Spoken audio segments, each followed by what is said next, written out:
Q1 அகேன்ஸ்டாக ஒரு potential store ஆகும், Q2 அகேன்ஸ்டாக ஒன்று ஸ்டோர் ஆகும், Q3 அகேன்ஸ்டாக ஒன்று ஸ்டோர் ஆகும்.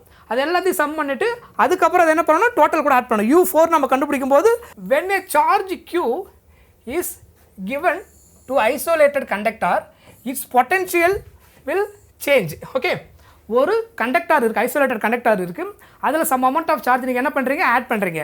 ஆட் பண்ணிங்கன்னா இந்த பிளேட்டில் ஃபுல்லாக பாசிட்டிவ், இதில் ஃபுல்லாக என்ன ஆகிடும், நெகட்டிவ் உங்களுக்கு இன்டியூஸ் ஆகிடுது. பாசிட்டிவ் என்ன பண்ணிட்டாங்க, கிரவுண்ட் பண்ணிட்டாங்க.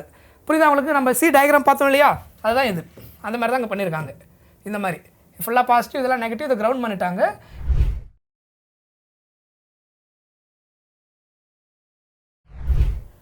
வணக்கம் மை டியர் ஸ்டூடெண்ட்ஸ், நான் உங்கள் விஜய் சார். எல்லோரும் எப்படி இருக்கீங்க, நல்லா இருக்கீங்களா?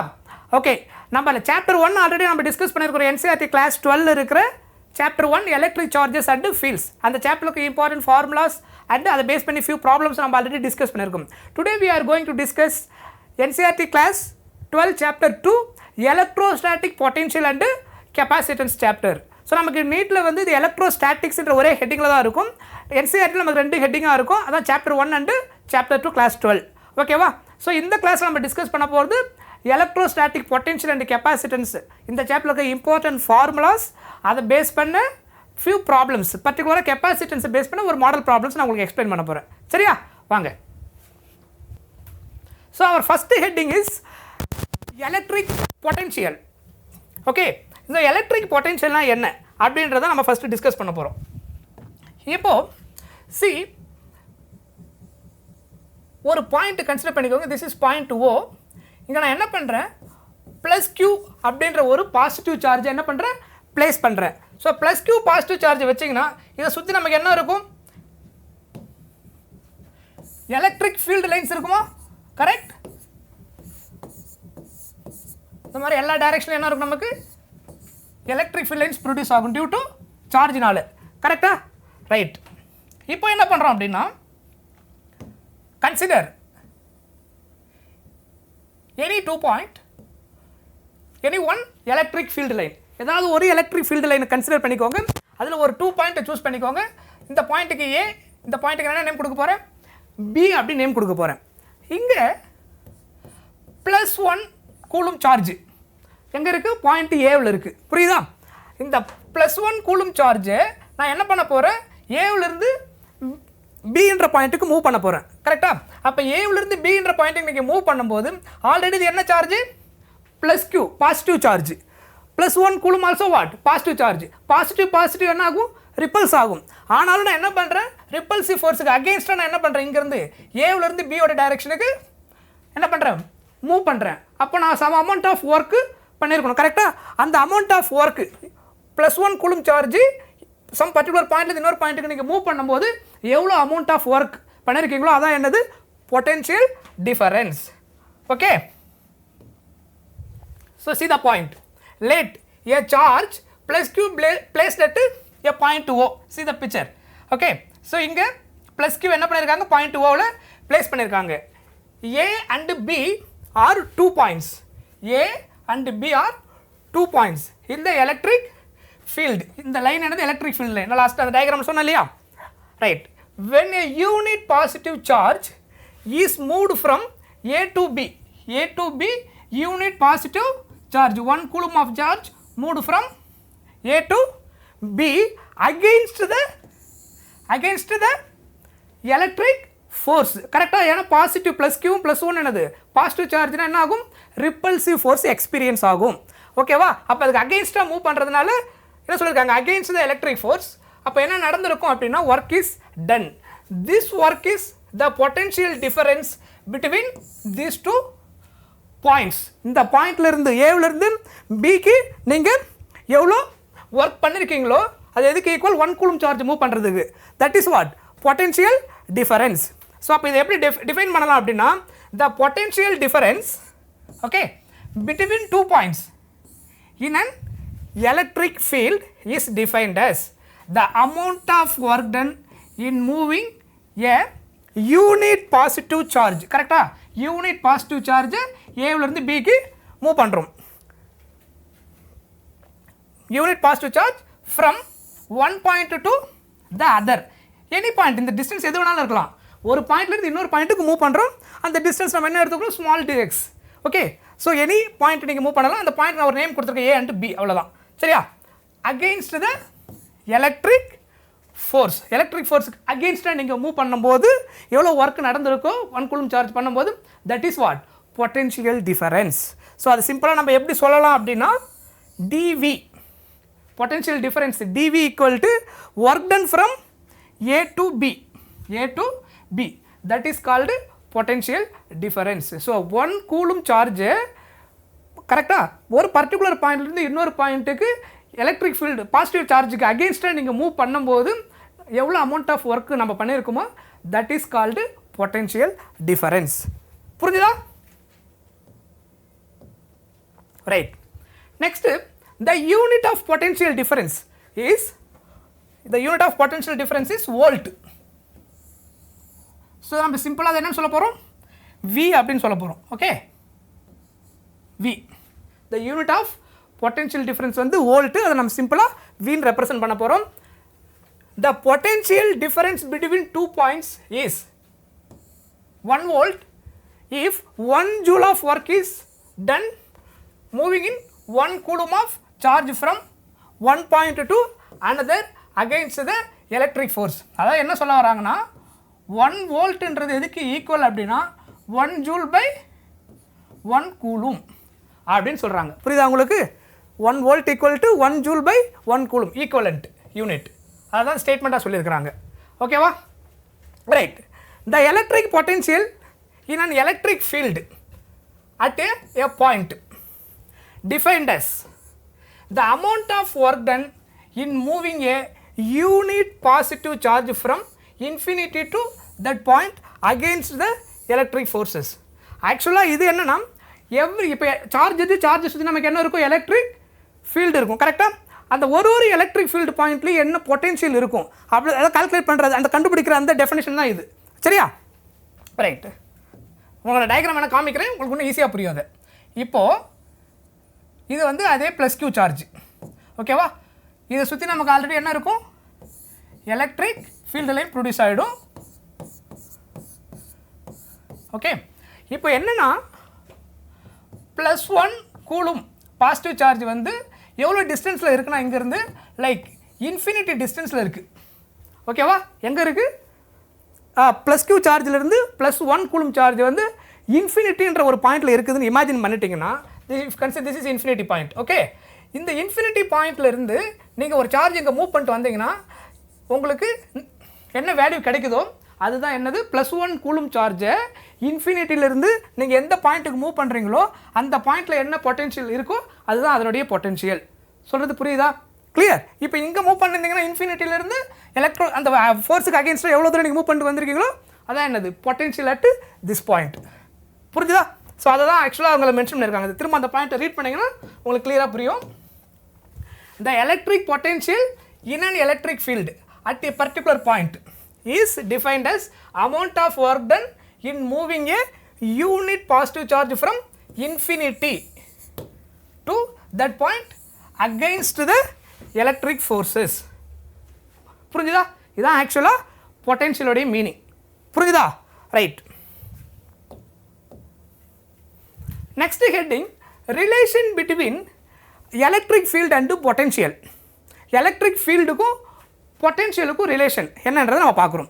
So let the small distance between A and B, அதனால் என்ன எடுத்துக்கிறோம், dx, work done in moving unit positive charge from A to B. அதனுடைய ஃபார்முலா என்னென்னு பார்த்தீங்கன்னா, dv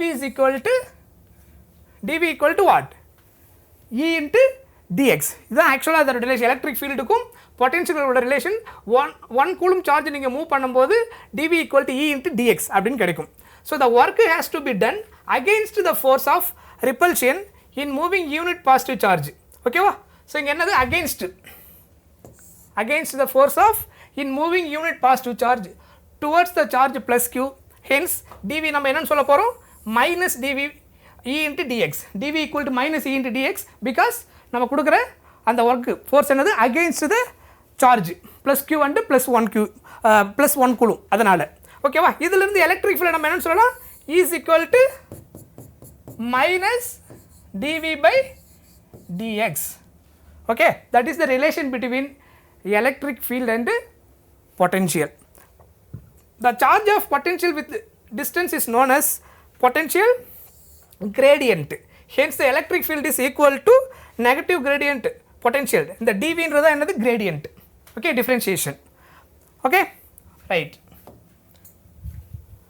Next, the negative sign. Previous expression la the negative sign irundhu illaya, inga irukra the negative sign dV equal to minus a into dx. And the negative sign edha indicate pannudhu?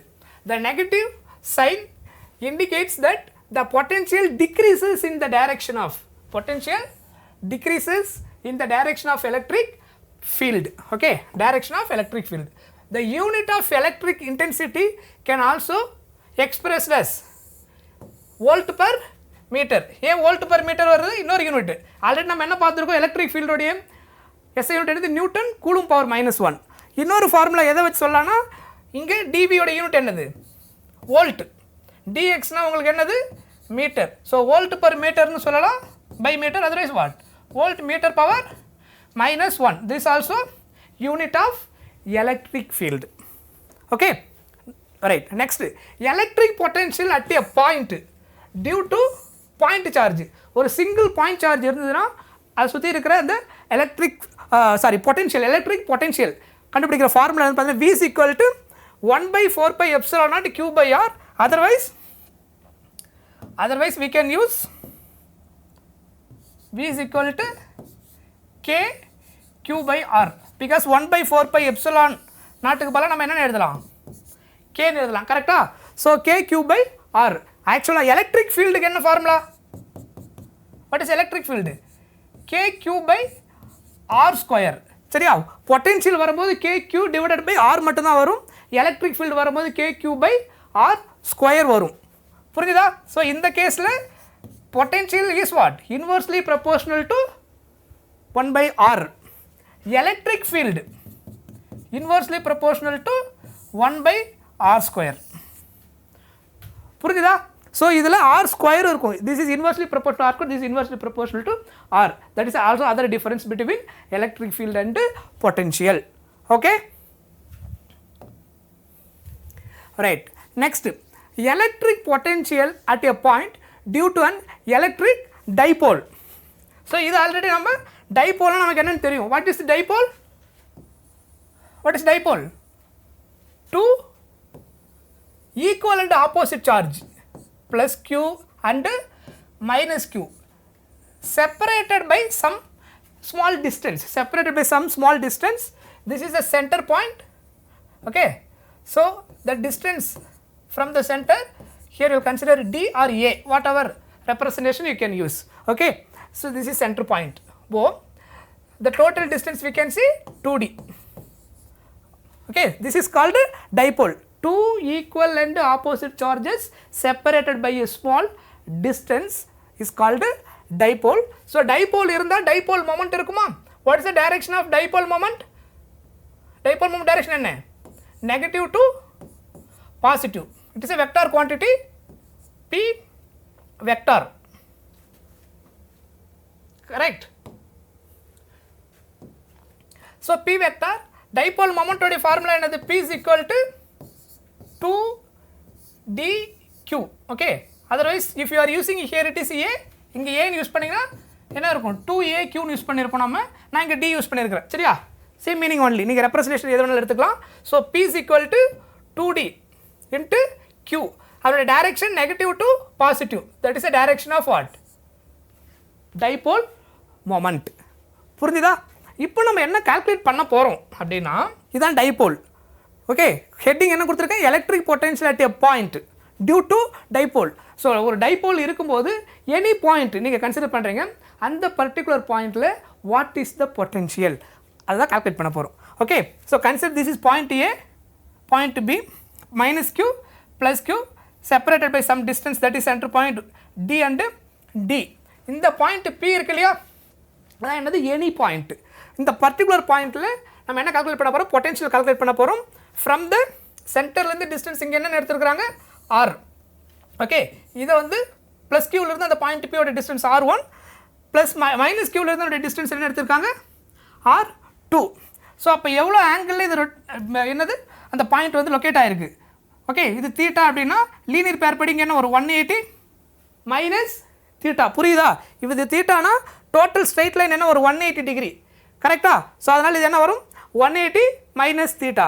So potential due to dipole at any point அதனுடைய formula என்னென்னு பார்த்தீங்கன்னா V is equal to 1/4 pi epsilon naught P cos theta by R square. புரியுதா?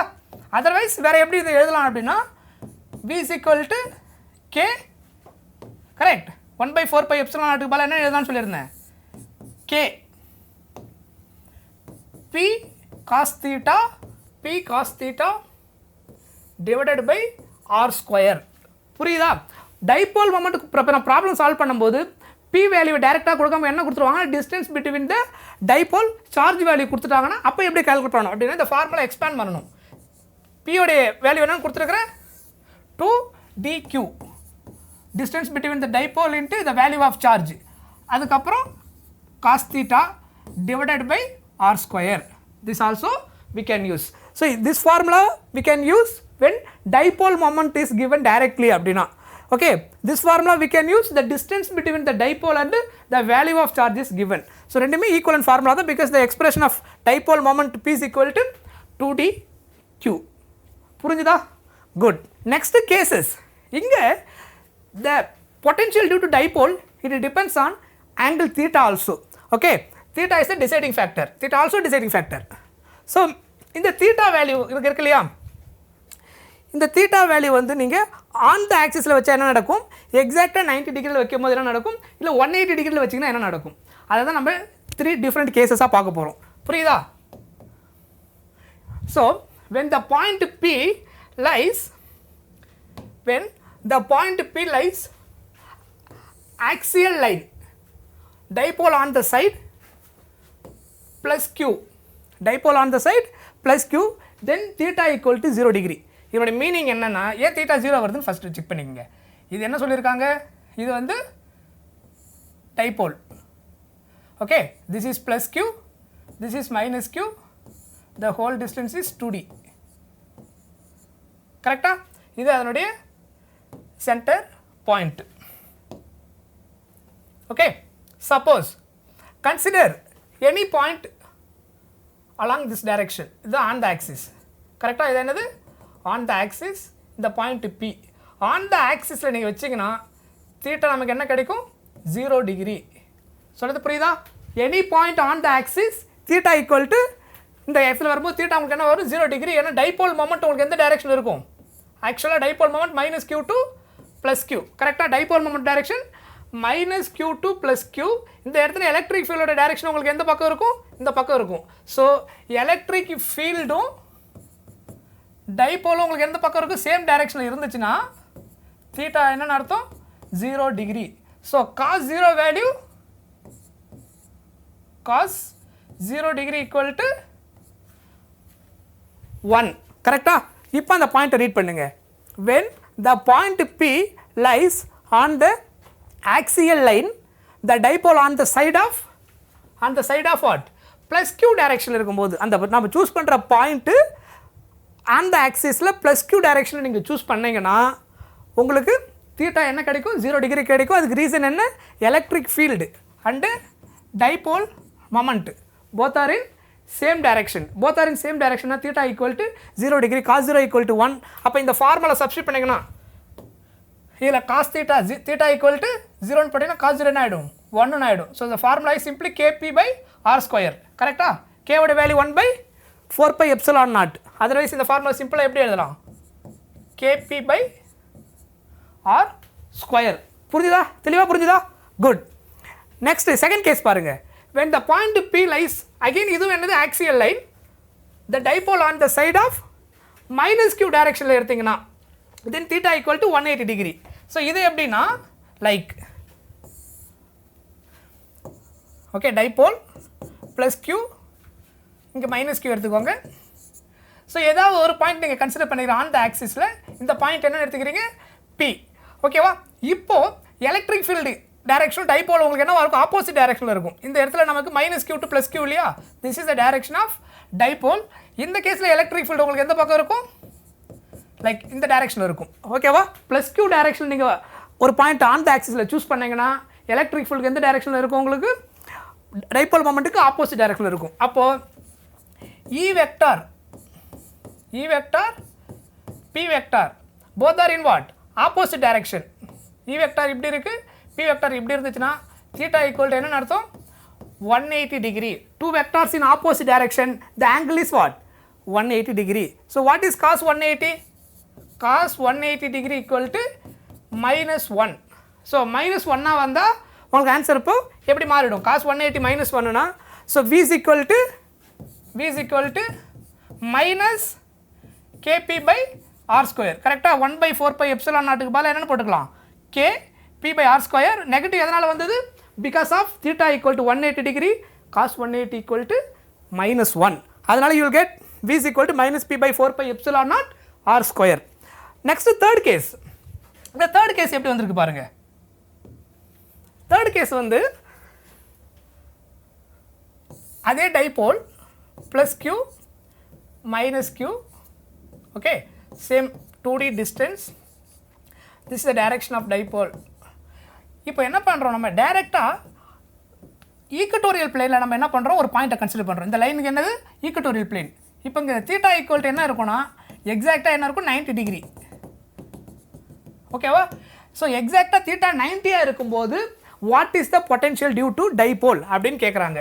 அப்போ cos 90, okay, cos 90 என்னது 0. Equatorial plane வந்தாலே theta equal to 90 degree, இல்லை angle 90 சொன்னாங்கன்னா cos 90 என்ன உங்களுக்கு 0.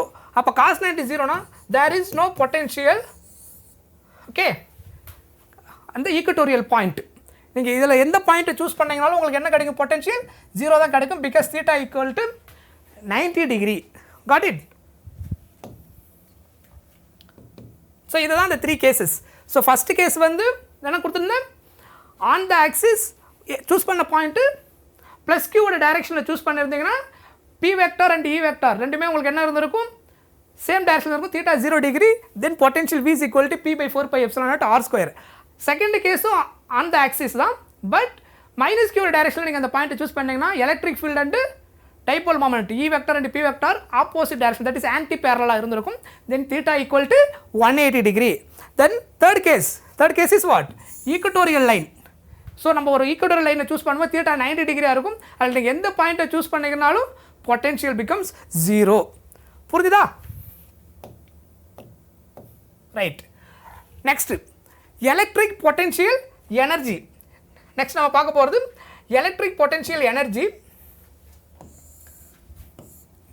So the electric potential energy of 2 point charges is equal to work done to assemble the charges or work done in bringing each charge, or work done in bringing a charge from infinite distance.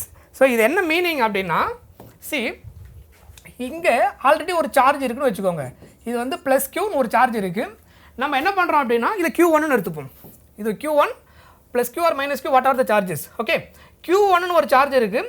Next வந்து like இன்னொரு Q2 அப்படின்னு ஒரு charge இருக்குது, ஓகேவா. இந்த charge இருந்தால் already இந்த சார்ஜை சுற்றி என்ன இருக்கும், ஒரு ஃபீல்டு இருக்குமா, கரெக்ட். எலக்ட்ரிக் ஃபீல்டு லைன் கண்டிப்பாக இருக்கும் இல்லையா. சார்ஜ் இருந்தால் சார்ஜை சுற்றி என்ன இருக்கும், எலக்ட்ரிக் ஃபீல்டு லைன் இந்த மாதிரி இருக்கும். இப்போ நம்ம என்ன பண்ணுறோம் அப்படின்னா இன்னொரு சார்ஜை கொண்டு வந்திருக்கோம், அது என்னது ப்ளஸ் Q2. இப்போது இதை சுற்றி ஒரு எலக்ட்ரிக் ஃபீல்டு லைன் இருக்குமா, கரெக்ட். இப்போது இந்த சார்ஜை சுற்றி ஆல்ரெடி ஒரு எலக்ட்ரிக் ஃபீல்ட் லைன் இருக்குது, இதை சுற்றி ஒரு எலக்ட்ரிக் ஃபீல்ட் லைன் இருக்குது. நான் என்ன பண்ணியிருக்கேன்னா இந்த சார்ஜுக்கு அகேன்ஸ்டாக இதை கொண்டு வந்திருக்கேன், ஓகேவா. மைனஸ் கியூ கொண்டு வரலாம், அட்ராக்ஷன் நடக்கலாம், ரிப்பல்ஷன் நடக்கலாம். ஆனால் எனக்கு என்னென்னா நான் ஏதோ ஒரு பாயிண்ட்டை கன்சிடர் பண்ணியிருக்கேன். இதை வந்து Qன்னு வச்சுக்கோங்க, இது Pன்னு வச்சுக்கோங்க. இந்த பர்டிகுலர் பாயிண்ட்டில் இந்த ப்ளஸ் Q2 சார்ஜ் நான் என்ன பண்ணணும், I want to hold it. நான் இங்கேருந்து இந்த Q2 சார்ஜ் இங்கேருந்து என்ன பண்ணிகிட்டே வரேன், மூவ் பண்ணிகிட்டே வரேன். இதை சுற்றி எலக்ட்ரிக் ஃபீல்டு ஆல்ரெடி இருக்குது, மூவ் பண்ணிகிட்டே வந்து இந்த ஃபீல்டுக்கு அகேன்ஸ்டாக நாங்கள் வைக்கணும். இந்த பிளேஸு இருந்து அது என்ன ஆகக்கூடாது, எஸ்கேப் ஆகக்கூடாது. அதே பிளேஸில் என்ன ஆகணும், ஹோல்டு பண்ணணும். அப்போ நான் இங்கேருந்து அந்த பாயிண்ட் கொண்டு வரதுக்கு நான் எவ்வளோ ஒர்க் பண்ணியிருக்கணும், அது அதில் என்னவா கன்வெர்ட் ஆகிடும், பொட்டென்ஷியல் எனர்ஜியாக கன்வெர்ட் ஆகிடும். புரியுதா உங்களுக்கு, அதில் பொட்டென்ஷியல் எனர்ஜி ஸ்டோர் ஆகிடும். இந்த ஒர்க் டன் தான் equal to the amount of potential energy stored in charges. Okay, அதனுடைய ஃபார்முலா தான் இங்கே நம்ம பார்க்குறோம். ஸோ இதுதான் அந்த 2 சார்ஜ். இது வந்து ஏ 2 பாயிண்ட் பின்னு வச்சுக்கோங்க. Q1ன்ற ஒரு சார்ஜ் இருக்குது, அதை சுற்றி எலக்ட்ரிக் ஃபீல்டு இருக்கும். Q2ன்ற சார்ஜ் நான் கொண்டு வரும்போது இந்த பாயிண்ட்டில் நீங்கள் ப்ளேஸ் பண்ணணும். அது ரெண்டுத்துக்குள்ள டிஸ்டன்ஸ் என்னது? R. புரியுதா? ஸோ இதுதான் அந்த டிஸ்டன்ஸ். இந்த டிஸ்டன்ஸு நான் என்னென்னு எடுத்துக்கிறேன், லைக் ஆர்னு எடுத்துக்கிறேன். So plus Q1 plus Q2 அப்படின்ற அந்த 2 சார்ஜு இந்த பிளேஸில் நான் எக்ஸாக்டாக வந்து ஹோல்டு பண்ணி வைக்கணும் அப்படின்னா இந்த டிஸ்டன்ஸில், அப்போ நான் அதில் சம் அமௌண்ட் ஆஃப் ஒர்க் பண்ணியிருக்கணும். அந்த ஒர்க்கு தான் என்னவா இருக்குது, பொட்டன்ஷியல் எனர்ஜி ஸ்டோர் ஆகிருக்கும். அதனுடைய ஃபார்முலா என்னென்னு பார்த்தீங்கன்னா U is equal to Q1 Q2 by 4 pi epsilon naught R. Otherwise 1 by 4 pi epsilon naught பதிலாக நம்ம என்ன போடலாம், K Q1 Q2 divided by R. This is the formula for potential energy between 2 point charges. புரிஞ்சுதா? Good. Right. For a system containing more than 2 charges, the potential energy U is given by அப்படின்னு கேட்குறாங்க. இப்போ 2 charge இருக்கும்போது நான் இந்த formula கொடுத்துருந்தேன். 2 charge இருக்கும்போது என்ன கொடுத்துருந்தேன், 2 சார்ஜ் இருந்துச்சுன்னா Q1 Q2 divided by 4 pi epsilon naught R square, otherwise K Q1 Q2 by R. Okay, not R square, R. இங்கேயும் R தான் வரணும், not R square.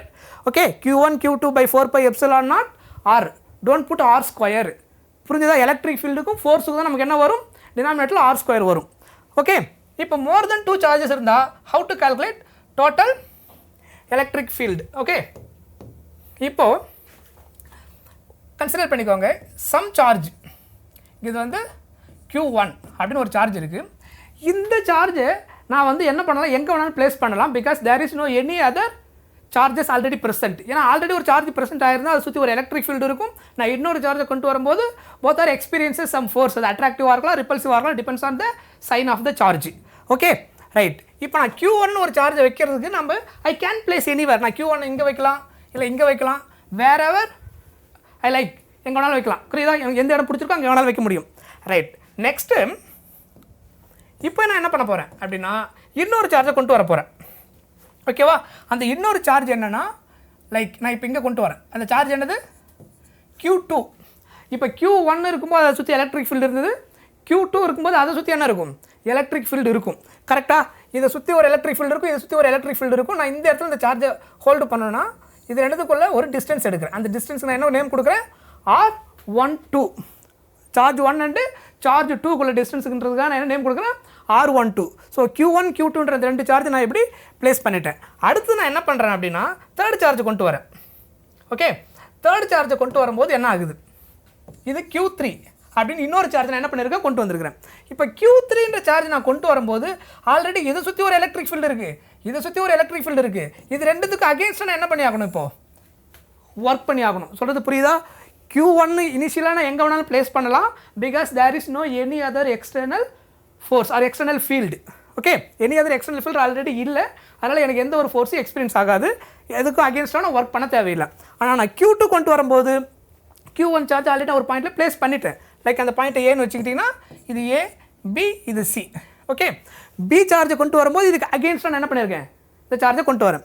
அடுத்தது Q3 சார்ஜ் நான் இங்கே ப்ளேஸ் பண்ணும்போது அகேன்ஸ்டாக Q1 அண்டு Q2 ரெண்டு ஃபீல்டு ஆல்ரெடி ப்ரெசென்ட்டில் இருக்குது. அந்த 2 ஃபீல்டுக்கு அகேன்ஸ்டாக தான் என்ன பண்ணி ஆகணும், நான் Q3 சார்ஜை இங்கே ப்ளேஸ் பண்ணி ஆகணும். அப்போ இந்த டோட்டலாக இந்த டிசைன் பண்ணுறதுக்கு இந்த மாதிரி ஸ்ட்ரக்சரில் அவங்க என்ன கொடுத்துருக்காங்க, இதோடைய டிஸ்டன்ஸ் எடுத்துக்கிட்டே வச்சுக்கோங்க. இது வந்து R13 1 அண்டு தேர்ட் சார்ஜ். இது வந்து நம்ம என்ன எழுதலாம், R23. இந்த மாதிரி நான் ஒரு அரேஞ்ச்மெண்ட் பண்ணணும் அப்படின்னா how much total work has to be done அப்படின்னு கால்குலேட் பண்ணணும். இல்லை how much total amount of potential energy store in this system of charges arrange this pattern. சொல்கிறது புரிஞ்சுதா? அதை தான் இப்போ நம்ம கால்குலேட் பண்ண போகிறோம். ஸோ இதை எப்படி கால்குலேட் பண்ணணும் அப்படின்னா இனிஷியலாக நான் ஃபஸ்ட்டு சார்ஜை கொண்டு வரும்போது எவ்வளோ பொட்டன்ஷியல் எனர்ஜினா 0. ஏன் potential energy 0? Because potential energy formula நான் என்ன கொடுத்துருந்தேன், U is equal to K Q1 Q2 divided by R. நான் ஃபஸ்ட்டு சார்ஜை கொண்டு வரும்போது இன்னொரு சார்ஜ் அங்கே ஏதாவது ப்ரெசென்ட் ஆகிருக்கான்னு கேட்டால் நோ. அதனால் Q1 மட்டும் தான் இருந்து Q2ன்ற சார்ஜ் இல்லை. அப்போ என்ன ஆகிடுவாங்க, 0 ஆகிடும். There is no charge initially, that is U1. இனிஷியலாக அங்கே எந்த சார்ஜும் கிடையாது. அதனால் எனக்கு என்ன ஆன்சர் 0 ஆகிடுச்சு. புரியுதா? இது ஃபஸ்ட்டு கேஸு. இந்த ஃபஸ்ட்டு Q1 சார்ஜை மட்டும் ப்ளேஸ் பண்ணும்போது நெக்ஸ்ட்டு U2 வாங்க.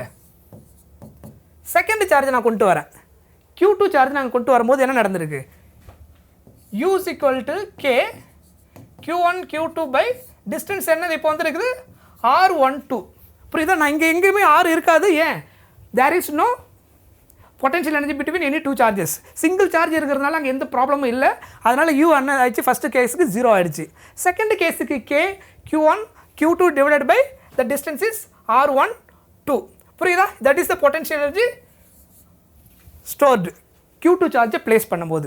அடுத்து என்ன வரும், Q3 ப்ளேஸ் பண்ணும்போது என்ன நடக்கும் பாருங்கள். இந்த தேர்ட் சார்ஜ் நீங்கள் ப்ளேஸ் பண்ணும்போது Q1 அண்ட் Q2 ரெண்டுக்கும் அகேன்ஸ்டாக நம்ம இருக்கிறதுனால ரெண்டுத்துக்குமே அகேன்ஸ்டாக நம்ம பொட்டன்ஷியல் எனர்ஜி கால்குலேட் பண்ணி ஆகணும்.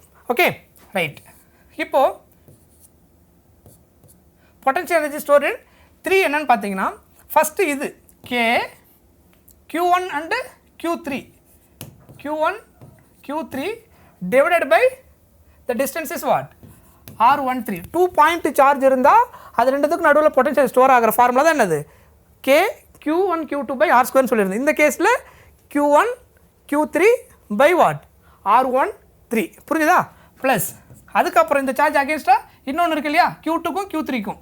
So K Q2 Q3 divided by the distance is R23. இதுதான் ஆக்சுவலாக ஃபஸ்ட்டு சார்ஜ் Q1 வைக்கும்போது பொட்டன்ஷியல் எனர்ஜி எனக்கு என்ன வந்திருக்கு, பொட்டன்ஷியல் எனர்ஜி என்ன வந்திருக்கு 0.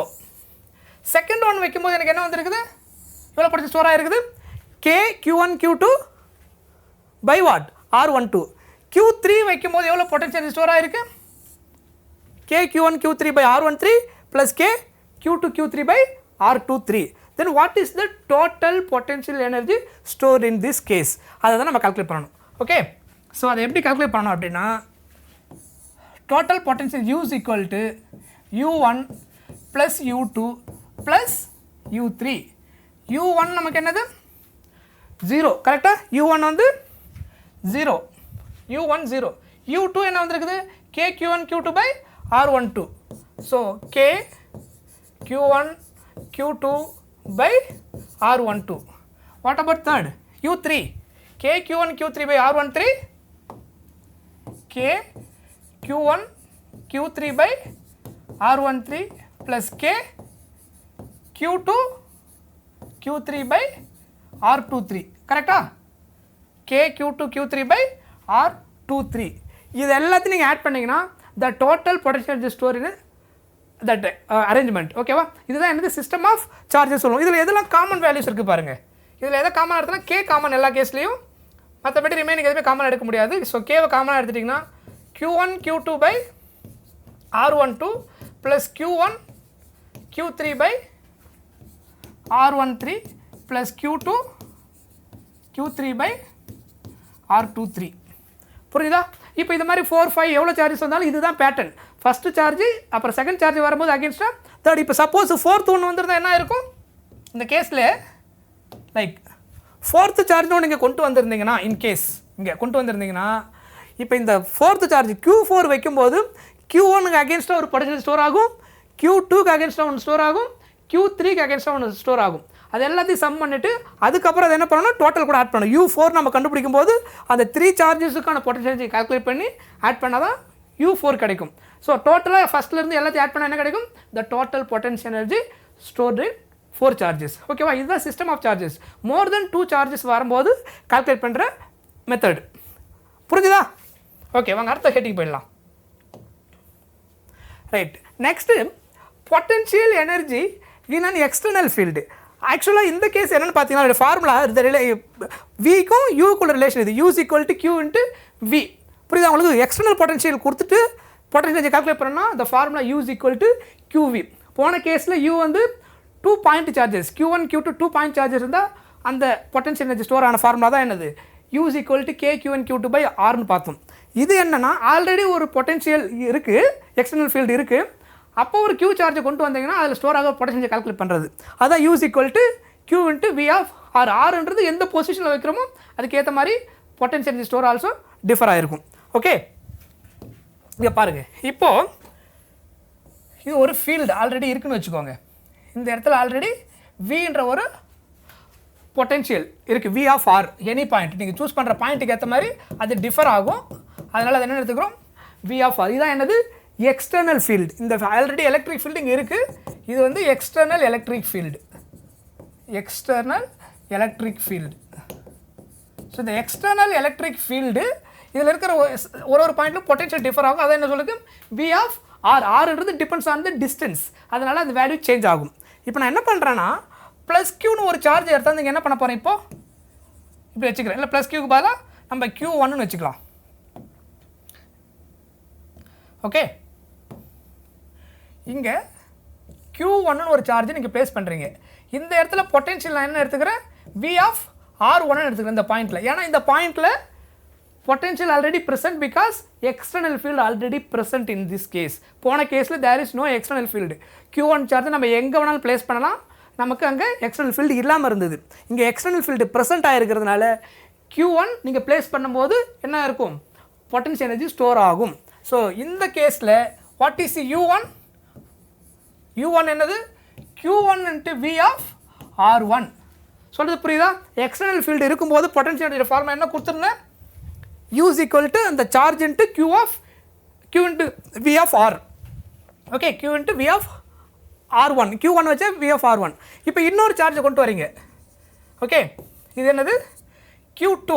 இப்போ இந்த Q2 கொண்டு வரும்போது ஆல்ரெடி இங்கே ஒரு எக்ஸ்டர்னல் பொட்டன்ஷியல் இருக்குது V of R2. அதுக்கப்புறம் Q1 Q2 இது ரெண்டுக்கு அகெயின்ஸ்டாக என்ன இருக்கும் பொட்டன்ஷியல் எனர்ஜி ஸ்டோர் ஆகும். புரிஞ்சுதா? அப்போ U1 இந்த கேஸில் என்ன கிடையாது, ஜீரோ கிடையாது. U1 இந்த கேஸில் ஜீரோ வராது, ஆல்ரெடி எக்ஸ்டர்னல் ஃபீல்டு இருக்கிறதுனால. ஞாபகம் வச்சுக்கோங்க, அதான் எக்ஸ்டர்னல் ஃபீல்டு ப்ரெசென்ட் ஆன கேஸில். Okay, without external field with external field நமக்கு ரெண்டு கேஸ் இருக்குது. சிஸ்டம் ஆஃப் சார்ஜஸ்லேயே சொல்கிறேன், புரியுதா? ரைட். நெக்ஸ்ட்டு U2 இங்கே எடுத்திங்கன்னா ஃபஸ்ட்டு வந்து இந்த பாயிண்ட்டில் நான் Q2 சார்ஜை வைக்கும்போது உங்களுக்கு என்ன இருக்கும், இந்த பேட்டர்னில் எழுதிங்கன்னா Q2 into the potential energy, potential at that point. Potential energy U2 எழுதும்போது இந்த பாயிண்டில் என்ன பொட்டன்ஷியல் ஆல்ரெடி இருக்குது இன்ட்டு அதனோட சார்ஜ். புரியுதா? ப்ளஸ் நெக்ஸ்ட்டு இது ரெண்டுத்துக்கும் அகேன்ஸ்டாக ஒரு பொட்டன்ஷியல் இருக்கும் இல்லையா, பொட்டன்ஷியல் எனர்ஜி ஸ்டோர் ஆகும் இல்லையா, அந்த பொட்டன்ஷியல் எனர்ஜி நீங்கள் கலெக்ட் பண்ணணும். அதை எப்படி எழுதணும், ஆஸ் யூஷுவல் மெத்தடில் K 2 point charge formula K Q1 Q2 divided by R12. இது மாதிரி நீங்கள் 3 சார்ஜ் 4 சார்ஜ் எவ்வளோ கொண்டு வந்தாலும் உங்களுக்கு நீங்கள் ஃபஸ்ட்டு என்ன பண்ணுவீங்க, தேர்டு கொண்டு வந்துட்டீங்கன்னா U3 ஈக்குவல் டு, ஓகேவா? இப்போ தேர்டு இங்கே கொண்டு வரீங்கன்னா தேர்டு எப்படி எழுதுவீங்க, இது Q3. ஸோ இது ரெண்டுத்துக்குள்ள டிஸ்டன்ஸ் ஒன்று இருக்கும், இது ரெண்டுத்துக்குள்ள டிஸ்டன்ஸ் வந்துடும் இல்லையா. ஸோ அப்போ உங்களுக்கு ஃபார்முலா என்ன ஆகும் அப்படின்னா Q3 into V of R3 first. அந்த பர்டிகுலர் பாயிண்டில் என்ன பொட்டன்ஷியல் Q3 ப்ளேஸ் பண்ண இடத்துல, அதுக்கப்புறம் 2 பாயிண்ட் சார்ஜ் ஃபார்முலா. ஸோ அதை எப்படி எழுதுவீங்க, Q1 Q3 K Q1 Q3 by R13 plus K Q2 Q3 by R23. இதுதான் ஆக்சுவலாக அந்த பேட்டர்ன். ஸோ இது எல்லாத்தையும் சம் பண்ணிங்கன்னா the total potential is stored in an external electric field. புரிஞ்சுதா? ரைட். ஸோ இதில் with external field without external field ரெண்டு case இருக்கும், அதை நம்ம பார்த்துருக்குறோம். Next potential electric potential energy of an electric dipole. டைபோலை வந்து ஒரு எக்ஸ்டர்னல் எலக்ட்ரிக் ஃபீல்டில் வைக்கும்போது எவ்வளோ பொட்டன்ஷியல் எனர்ஜி ஸ்டோர் ஆகும் அப்படின்றத கால்குலேட் பண்ண போகிறோம். ஓகே, அதுக்கான formula U is equal to minus PE cos theta. Okay, இதுதான் ஆக்சுவலாக என்னது, இது வந்து உங்களுக்கு எக்ஸ்டர்னல் யூனிஃபார்ம் எலக்ட்ரிக் ஃபீல்டு. இங்கே என்ன பண்ணுறீங்க, ஒரு டைபோலை ப்ளேஸ் பண்ணுறீங்க. டைபோல் என்ன இருக்கும், minus Q plus Q separated by what 2D distance. அப்போது டைபோலை நீங்கள் எக்ஸ்டர்னல் யூனிஃபார்ம் எலக்ட்ரிக் ஃபீல்டை வச்சிங்கன்னா நமக்கு என்ன நடக்கும், ஃபஸ்ட்டு ரொட்டேஷன் நடக்கும். ஸோ ரொட்டேஷன் ஆகும்போது நமக்கு டார்க் எக்ஸ்பீரியன்ஸ் ஆகும். டார்க்குடைய ஃபார்முலா என்ன, tau is equal to PE sin theta. Torque tau is equal to PE sin theta already பார்த்துருக்கோம். அதர்வைஸ் வெக்டார் ஃபார்முலா எதுனா tau vector equal to P vector cross E vector. கரெக்டாக? இதுதான் என்னது உங்களுக்கு டார்க்குடைய ஃபார்முலா.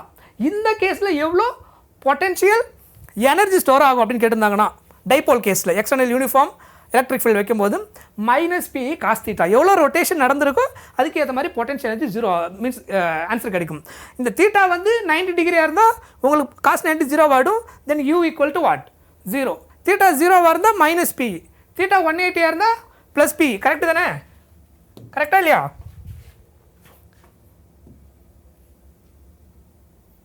ஓகே, ஃபார்முலா என்ன கொடுத்துருக்காங்க, U is equal to minus PE cos theta. Okay, theta equal to 0 degree. So potential energy formula என்ன வரும் minus P because cos 0 equal to 1.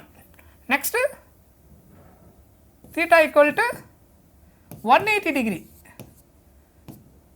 Cos 180 is what? Minus 1. So U is equal to minus PE. Cos 180 is minus 1.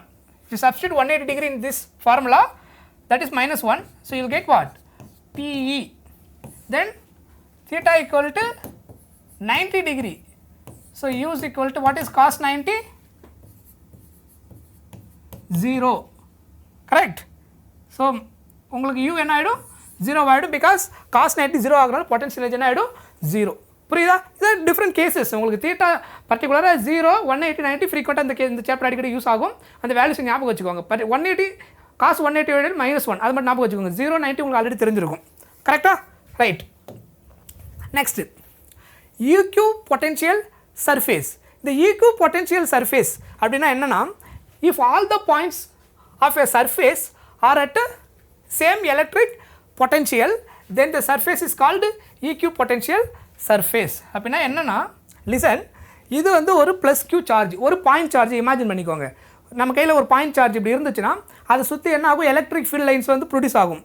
Okay, 3 dimension imagine பண்ணுங்கள். ஒரு point சார்ஜை சுற்றி உங்களுக்கு electric field வந்து produce ஆகும்போது அது என்ன ஷேப்பில் போகும், ஸ்பெரிக்கல் ஷேப்பில் போகும். கரெக்டாக? கான்சென்ட்ரிக் ஸ்பெரிக்கல் ஷேப்பில் போகும். இது ஆக்சுவலாக 2 டைமென்ஷன் வியூ பார்க்குறது சர்க்கிளாக இருக்கும். பட் பாயிண்ட் சார்ஜோடைய ஆக்சுவலாக நீங்கள் 3 டைமென்ஷன் வியூ பண்ண ஸ்பியராக போகும். கான்சென்ட்ரிக் ஸ்பெரிக்கலாக நீங்கள் எந்த பாயிண்ட்டை சூஸ் பண்ணுறது அது ஒரு ரேடியஸ், அதை அப்படியே கவர் பண்ண மாதிரி நீங்கள் ஒரு ஸ்பெரிக்கல் ட்ரா பண்ணிங்கன்னா உங்களுக்கு என்ன இருக்கும், அந்த மாதிரி டிஃப்ரெண்ட் ரேடியஸுக்கு கான்சென்ட்ரிக் ஸ்பெரிக்கல்ஸ் ப்ரொடியூஸ் ஆகும். இங்கே நம்ம சர்க்கிளாக இமேஜின் பண்ணி அதை போட்டிருக்கோம். புரியுதா? இது எல்லாமே ஒரு ஸ்பெரிக்கல். இது ஒரு ஸ்பெரிக்கல், இது ஒரு spherical line. Like this is the concentric spherical sphere. So electric field ஒரு பாயிண்ட் சார்ஜ் சுற்றி ப்ரொடியூஸ் ஆகுறது இந்த மாதிரி தான் இருக்கும். ஆக்சுவலாக இந்த கேஸில் ஓகே, இந்த சர்ஃபேஸுக்கு பதிலாக இதை தான் நம்ம என்னன்னு சொல்ல போகிறோம்,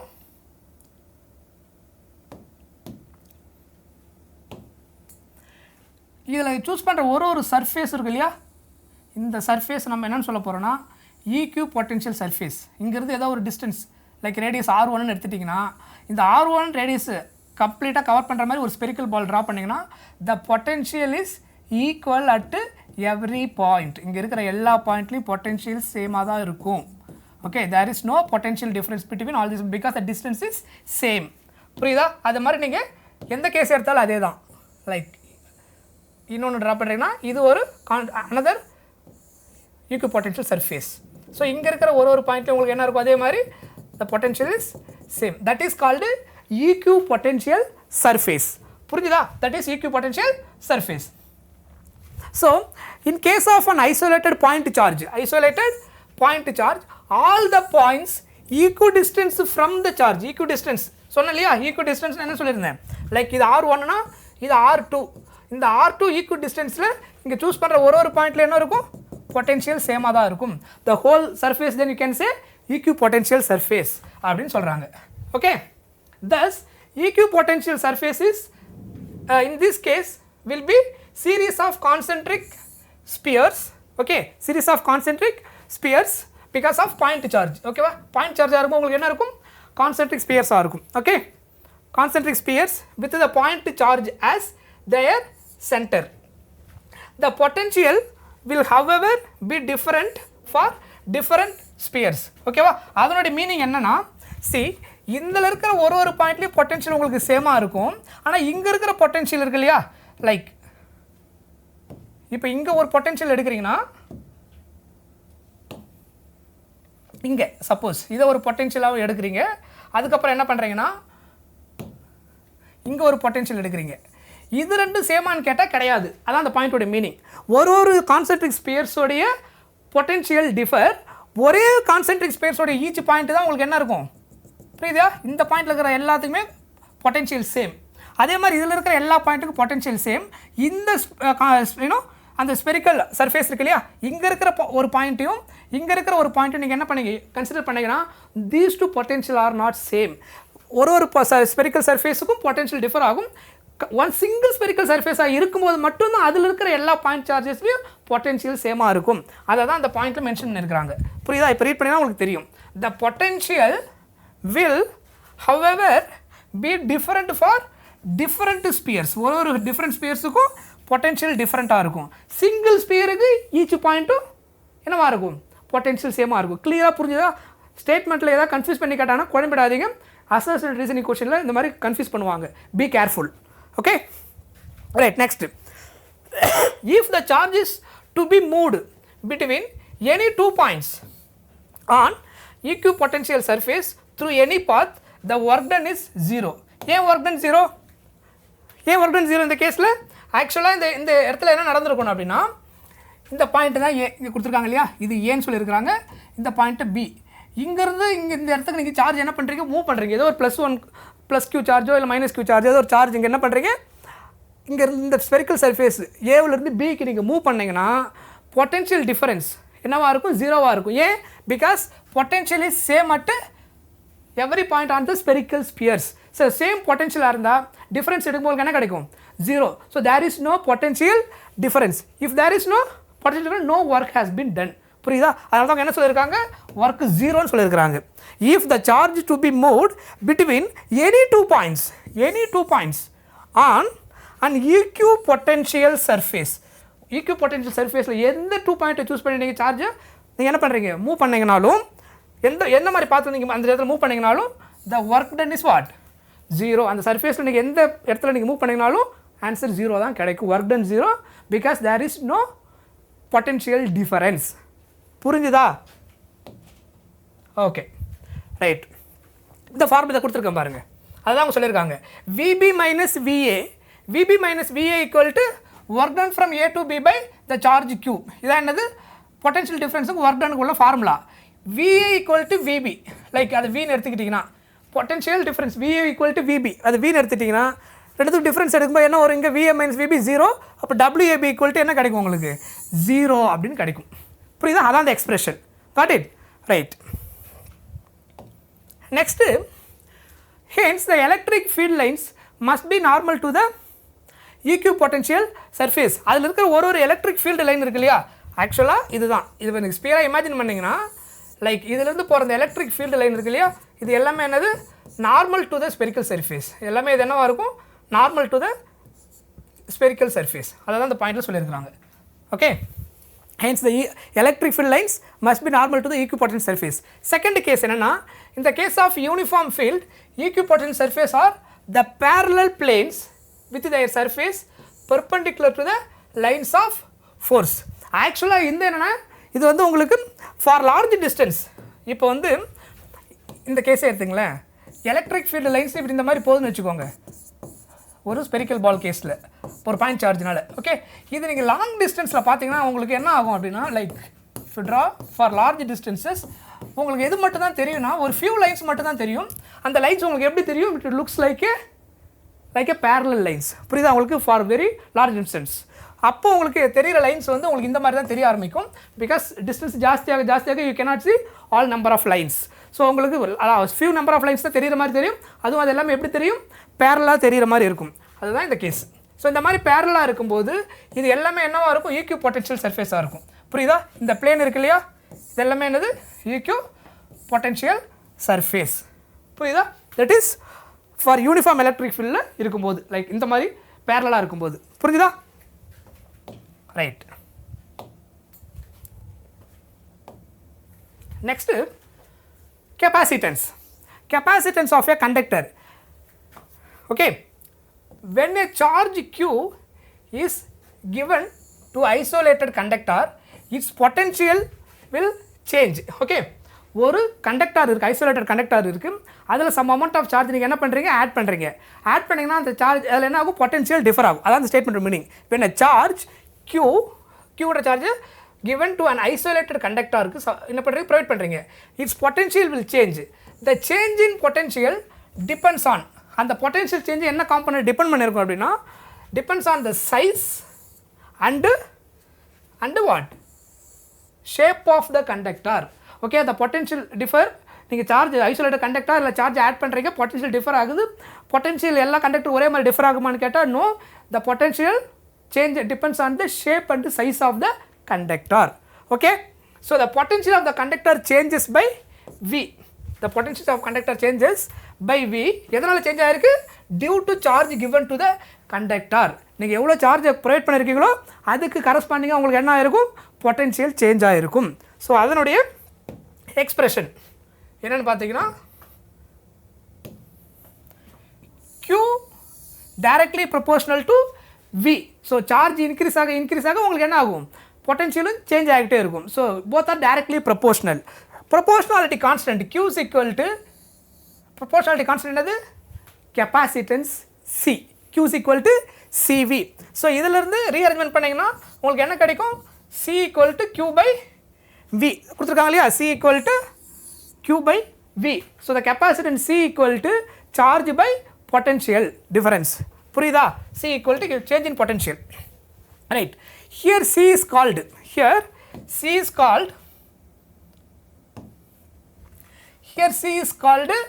capacitance of the conductor. Okay.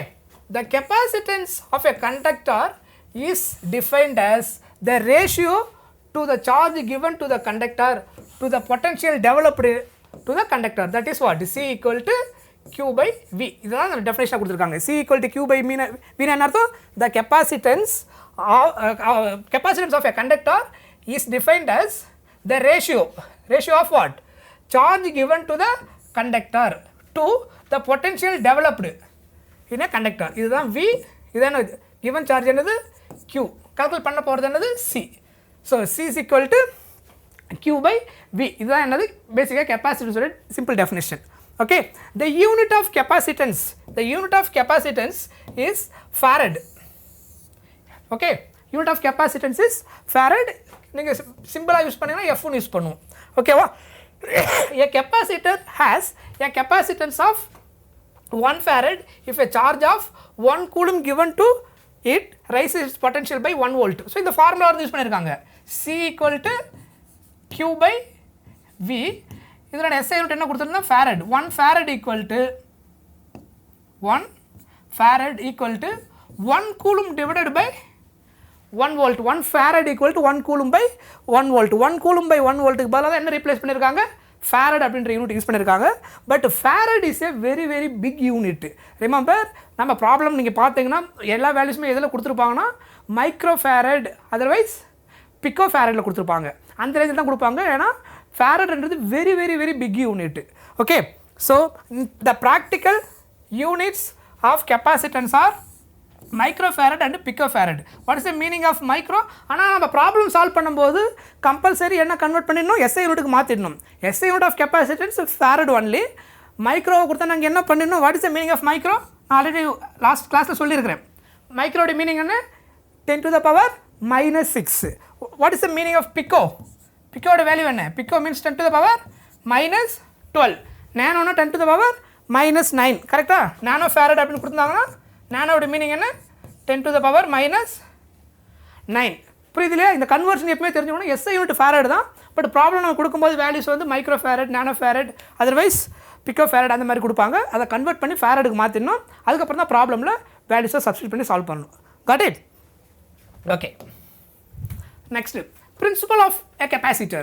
Consider an insulated conductor plate A with a positive charge Q having potential V.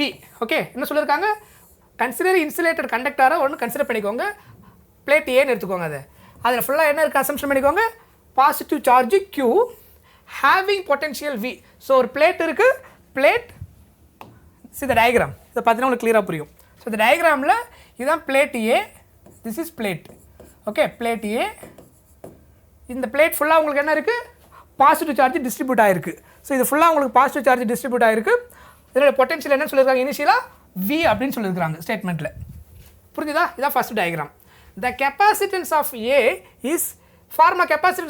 Capacitance formula அந்த ஃபஸ்ட் கேஸ்க்கு C equal to Q by V. கரெக்டாக? C equal to Q by V. இப்போ இங்கே எவ்வளோ capacitance இருக்கும்? இதில் இருக்கிற அந்த பாசிட்டிவ் சார்ஜ் வேல்யூ, அப்புறம் அதில் இருக்கிற potential C equal to Q by V. அப்போ இதில் இருக்கிற capacity value C equal to Q by V. புரிஞ்சுதா? ரைட். நெக்ஸ்ட் என்ன கொடுத்துருக்காங்க பாருங்க. when another insulated metal plate B, இன்னொரு insulated metal plate B நம்ம என்ன பண்ணுறோம்? கொண்டு வரோம். brought near A, negative charges are induced. on the side of B near A. கரெக்டா? இங்கே பாருங்கள், இதுதான் இன்னொன்று செகண்ட் கேஸ். ஸோ இது ஃபஸ்ட்டு கேஸ் முடிஞ்சது. இப்போ செகண்ட் கேஸ் என்ன பண்ணியிருக்காங்கன்னா, பின்ற இன்னொரு இன்சுலேட்டட் பிளேட் கொண்டு வந்திருக்காங்க, இன்சுலேட்டட் மெட்டல் பிளேட். ஓகே, இதை எங்கே கொண்டு வராங்க? டுவர்ட்ஸ் பிளேட் ஏவுக்கு நியரஸ்ட்டாக கொண்டு வரும்போது என்ன ஆகுதுன்னா, இதில் நெகட்டிவ் சார்ஜ் என்ன ஆகுது? இன்டியூஸ் ஆகுது இந்த சைடில். புரியுதா? இதுக்கு ஈக்குவலண்ட்டாக கரஸ்பாண்டிங் என்ன ஆகிடுது? பாசிட்டிவ் சார்ஜ் அதர் சைடில் ப்ரொடியூஸ் ஆகுது. புரியுதா? பிளேட் பி கொண்டு வரும்போது. ஸோ அதான் அந்த ஸ்டேட்மெண்ட். புரியுதா? ஸோ இங்கே அடுத்த லைன் என்ன சொல்லுவாங்க? And equal amount of positive charge is induced on the other side of the B. இப்போ சொன்னேன் இல்லையா, கொண்டு வரும்போது பிளேட்டு பியை கொண்டு வரும்போது உங்களுக்கு என்ன இருந்தது? இங்கே வந்து ஃபுல்லாக பாசிட்டிவ் சார்ஜ். கரெக்டாக? சாரி, இதில் பாசிட்டிவ் சார்ஜ். இங்கே பியில் என்ன ஆகிடும்? பாசிட்டிவ் சார்ஜுனால ஆட்டோமேட்டிக்காக நெகட்டிவ் சார்ஜ் இன்டியூஸ் ஆகிடுது நியரஸ்ட்டு ஏ சைடில் இருக்கிற பியோடைய ஃபேஸ். ஓகேவா? இந்த சைடில். அதுக்கப்புறம் இதுக்கு ஈக்குவலண்ட்டாக என்ன ஆகிடுது? Positive charge another side of the பிளேட்டில் ப்ரொடியூஸ் ஆகிடுது. அதான் அந்த ஸ்டேட்மெண்ட்டை சொல்லியிருக்கிறாங்க. ஓகேவா? Right. The negative charge in B decreases the potential of A. அப்படின்னா என்ன அர்த்தம்? இந்த நெகட்டிவ் சார்ஜ் இருக்கு இல்லையா, இது என்ன பண்ணோன்னா, இங்கே இருக்கிற பாசிட்டிவ் சார்ஜ் கூட என்ன ஆகிடும்? என்ன ஆகிடும்? ரிப்பல் அட்ராக்டிவ் ஃபோர்ஸ் வரும் இல்லையா, பாசிட்டிவ் நெகட்டிவ் என்ன பேலன்சிங் ஆகிடும். டோட்டல் நம்பர் ஆஃப் சார்ஜ் என்ன ஆகும்? நமக்கு அப்போ டிக்ரீஸ் ஆக ஆரம்பிக்கும். இதில் இருக்கிற ப்ளஸும் இதில் இருக்கிற மைனஸும் என்ன ஆகிடும்? பேலன்சிங் ஈச் அதர் ஆகிடுச்சுன்னா உங்களுக்கு டோட்டல் சார்ஜ் ரெடியூஸ் ஆகிட்டே வரும். டோட்டல் சார்ஜ் ரெடியூஸ் ஆகிட்டே வந்துன்னா உங்களுக்கு பொட்டன்ஷியல் ரெடியூஸ் ஆகிடும். ஸோ அப்போ உங்களுக்கு என்ன ஆகிடும்? பொட்டன்ஷியல் டிக்ரீஸ் ஆகிடும். புரியுது? உங்களுக்கு சார்ஜ் ரெடியூஸ் ஆச்சுன்னா இப்போ என்ன? C Q directly proportional to what? வின்னு பார்த்தோம் இல்லையா.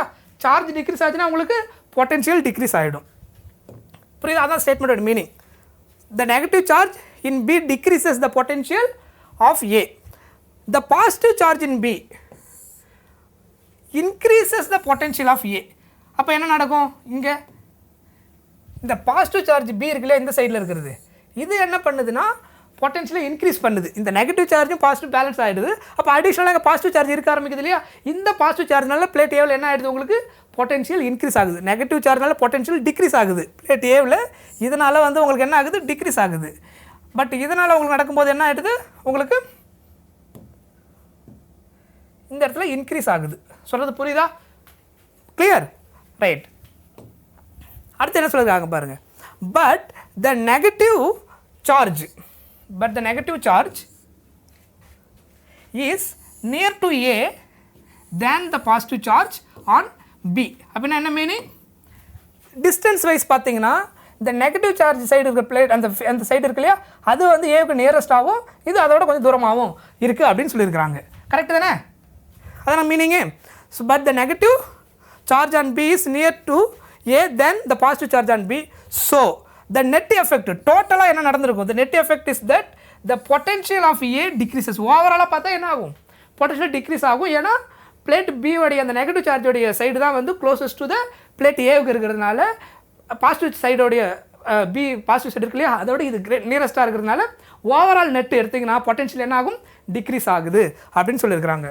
So the capacitance of A increased. So capacitance என்ன ஆயிடுது? C வந்து increase ஆயிடுது. Okay, thus right. Next, if the plate B is earthed, positive charges get neutralized. Positive charge get என்ன ஆயிடும்? Neutralise ஆயிடும். என்ன பண்ணிட்டீங்கன்னா கிரவுண்ட் பண்ணிட்டீங்கன்னா, எர்த்து கூட கனெக்ட் பண்ணிட்டீங்கன்னா, see this diagram, C case. இப்போ என்ன பண்ணியிருக்காங்கன்னா இதில் இருக்கிற அந்த பாசிட்டிவ் சார்ஜ் ஃபுல்லாக என்ன பண்ணிட்டாங்க? கிரவுண்ட் கனெக்ஷன் பண்ணிட்டாங்க. இந்த மாதிரி கிரவுண்ட் கனெக்ஷன் பண்ணிட்டீங்கன்னா உங்களுக்கு நியூட்ரலைஸ் ஆகிடும். பாசிட்டிவ் எல்லாமே கேன்சல் ஆகிடும், நியூட்ரலைஸ் ஆகிடும். ஓகேவா? Then the potential A decreases further. ஓகேவா? இந்த கேஸில் என்ன இருந்தது? இந்த பாசிட்டிவ் சார்ஜ்னால கொஞ்சம் இம்பேக்ட் இருந்தது. பொட்டன்ஷியல் வந்து கொஞ்சம் இன்க்ரீசிங்கில் இருந்தது டியூ டு இந்த பாசிட்டிவ் சார்ஜ்னால. இப்போ இது என்ன பண்ணோம்? கிரவுண்ட் பண்ணிட்டோம். ஒன்ஸ் கிரவுண்ட் பண்ணதுக்கப்புறம் என்ன ஆகிடுது? இப்போ உங்களுக்கு பொட்டன்ஷியல் இன்னும் ஃபர்தராக டிக்ரீஸ் ஆகிடுது. ஸோ பொட்டன்ஷியல் டிக்ரீஸ் ஆகுறதுனால கெப்பாசிட்டன்ஸ் என்ன ஆகுது? இன்க்ரீஸ் ஆகுது. புரியுதா? புரியுதா இல்லையா?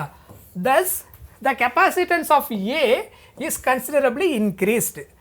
த கெப்பாசிட்டன்ஸ் டிபெண்ட்ஸ் ஆன், ஓகே, இது இன்க்ரீஸ் ஆகிடுது. இந்த கெப்பாசிட்டன்ஸ் வேல்யூ எதை டிபெண்ட் பண்ணியிருக்குன்னு பார்த்தீங்கன்னா, the capacitance C depends on geometry of the conductors. Geometry of the conductors என்ன meaning?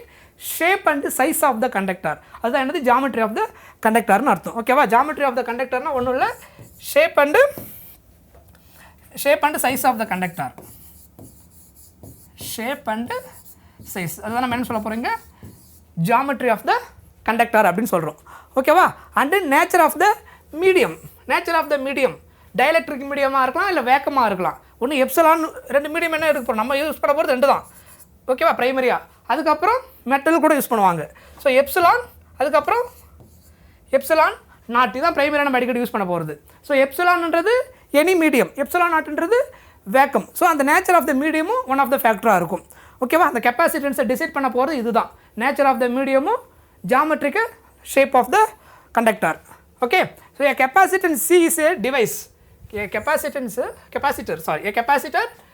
is a device for storing electric charges. புரியுதா? கெப்பாசிட்டர்ன்றது ஒரு டிவைஸ். எதுக்காக அதை யூஸ் பண்ணுறோம்?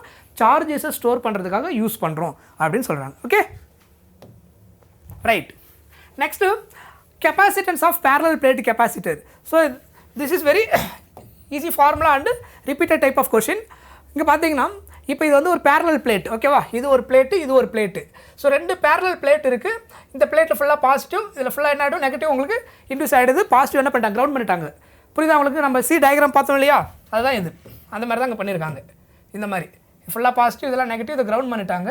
இதான் அந்த பேரலல் பிளேட்டாக எடுத்துக்கிட்டாங்க. Okay, parallel plate capacitor. இதெல்லாம் என்னது, எலக்ட்ரிக் ஃபீல்டு. இந்த லைன்ஸ் போட்டிருக்காங்க இல்லையா, இதெல்லாம் என்னது, electric field lines. Electric field lines எப்பயுமே எப்படி போகும், it start from positive end at negative. ஞாபகம் இருக்கா?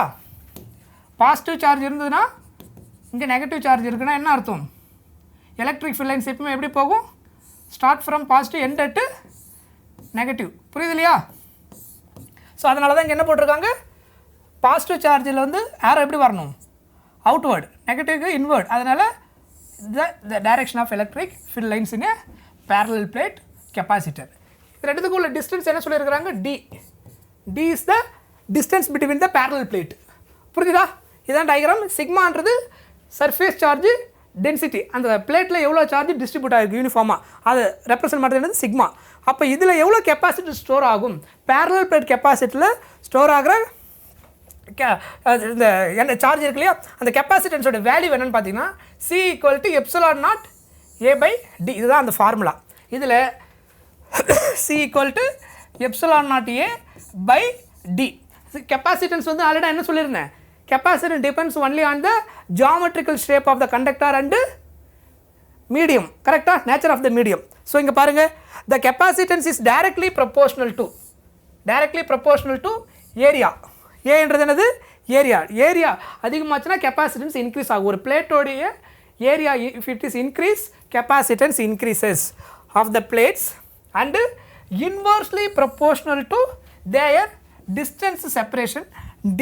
ஸோ டிஸ்டன்ஸ், ரெண்டு பிளேட்டுக்குள்ளே டிஸ்டன்ஸ் நீங்கள் இன்க்ரீஸ் பண்ணிங்கன்னா உங்களுக்கு என்ன ஆகிடும், கெப்பாசிட்டன்ஸ் டிக்ரீஸ் ஆகிடும். நியரஸ்ட்டாக கொண்டு வந்தீங்கன்னா கெப்பாசிட்டன்ஸ் இன்க்ரீஸ் ஆகிடும். So capacitance C and D both are what? These two are inversely proportional, these two are directly proportional, A and C. Epsilon நாட்ன்றது permittivity of the medium, vacuum. Epsilon பார்த்தீங்கன்னா permittivity of vacuum. இதே case இதுவே வேறு ஒரு மீடியமாக இருந்திருந்தால் நம்ம அடுத்த கேஸில் பார்ப்போம். அது சரி, அடுத்து நம்ம ஒரு கேஸ் இருக்குது, நம்ம அதை டிஸ்கஸ் பண்ணுவோம். Okay, right. Capacitance of, okay, இதுதான் அந்த construction. Capacitor parallel plate capacitor with dielectric medium. இப்போ நான் அந்த எக்ஸ்பிளைன் பண்ணாலே அதான் அந்த பாயிண்ட் நான் கொடுத்துருக்கிறேன். Consider parallel plate capacitor having two conducting plates X, Y, each area A separated by a distance D apart. X is given to positive charge, so the surface charge density on its sigma, Y is earth. And the construction, let a dielectric slab thickness T and relative permittivity epsilon R introduced between the plates. இங்கே என்னன்னா, முன்னாடி பார்த்த கேஸுக்கும் இதுக்கு ஒரு difference இருக்குது. முன்னாடி completely vacuum. கரெக்டாக? முன்னாடி பார்த்ததில் என்னது, இது என்னது, பேரலல் பிளேட்டு. இந்த டூ பேரலல் பிளேட் கெப்பாசிட்டி பிட்வீனில் என்ன கிடையாது, எந்த மீடியம் கிடையாது. என்ன இருந்துன்னு அர்த்தம், வேக்கம், எப்சிலான் நாட் தான் இருந்தது. இந்த கேஸ் என்னன்னா, இப்போ நம்ம பார்க்குற கேஸ் என்னன்னா, let a dielectric slab of thickness T and relative permittivity epsilon r, otherwise we can see K use பண்ணலாம், dielectric constant K, be introduced between the plates introduce பண்ணிங்கன்னா என்ன நடக்கும், இதுதான் அந்த கேஸ். பார்த்தீங்கன்னா தெரியும், இது ரெண்டு பேரலல் பிளேட் கெப்பாசிட்டர் ஒரு டை எலக்ட்ரிக்கை இன்சர்ட் பண்ணிட்டாங்க. இது வந்து ஏர் மீடியம் சொல்லலாம், ஏர் ஆர் வாட், வேக்கம். கரெக்டாக இந்த மீடியம். இது வந்து டைஎலக்ட்ரிக் மீடியம்.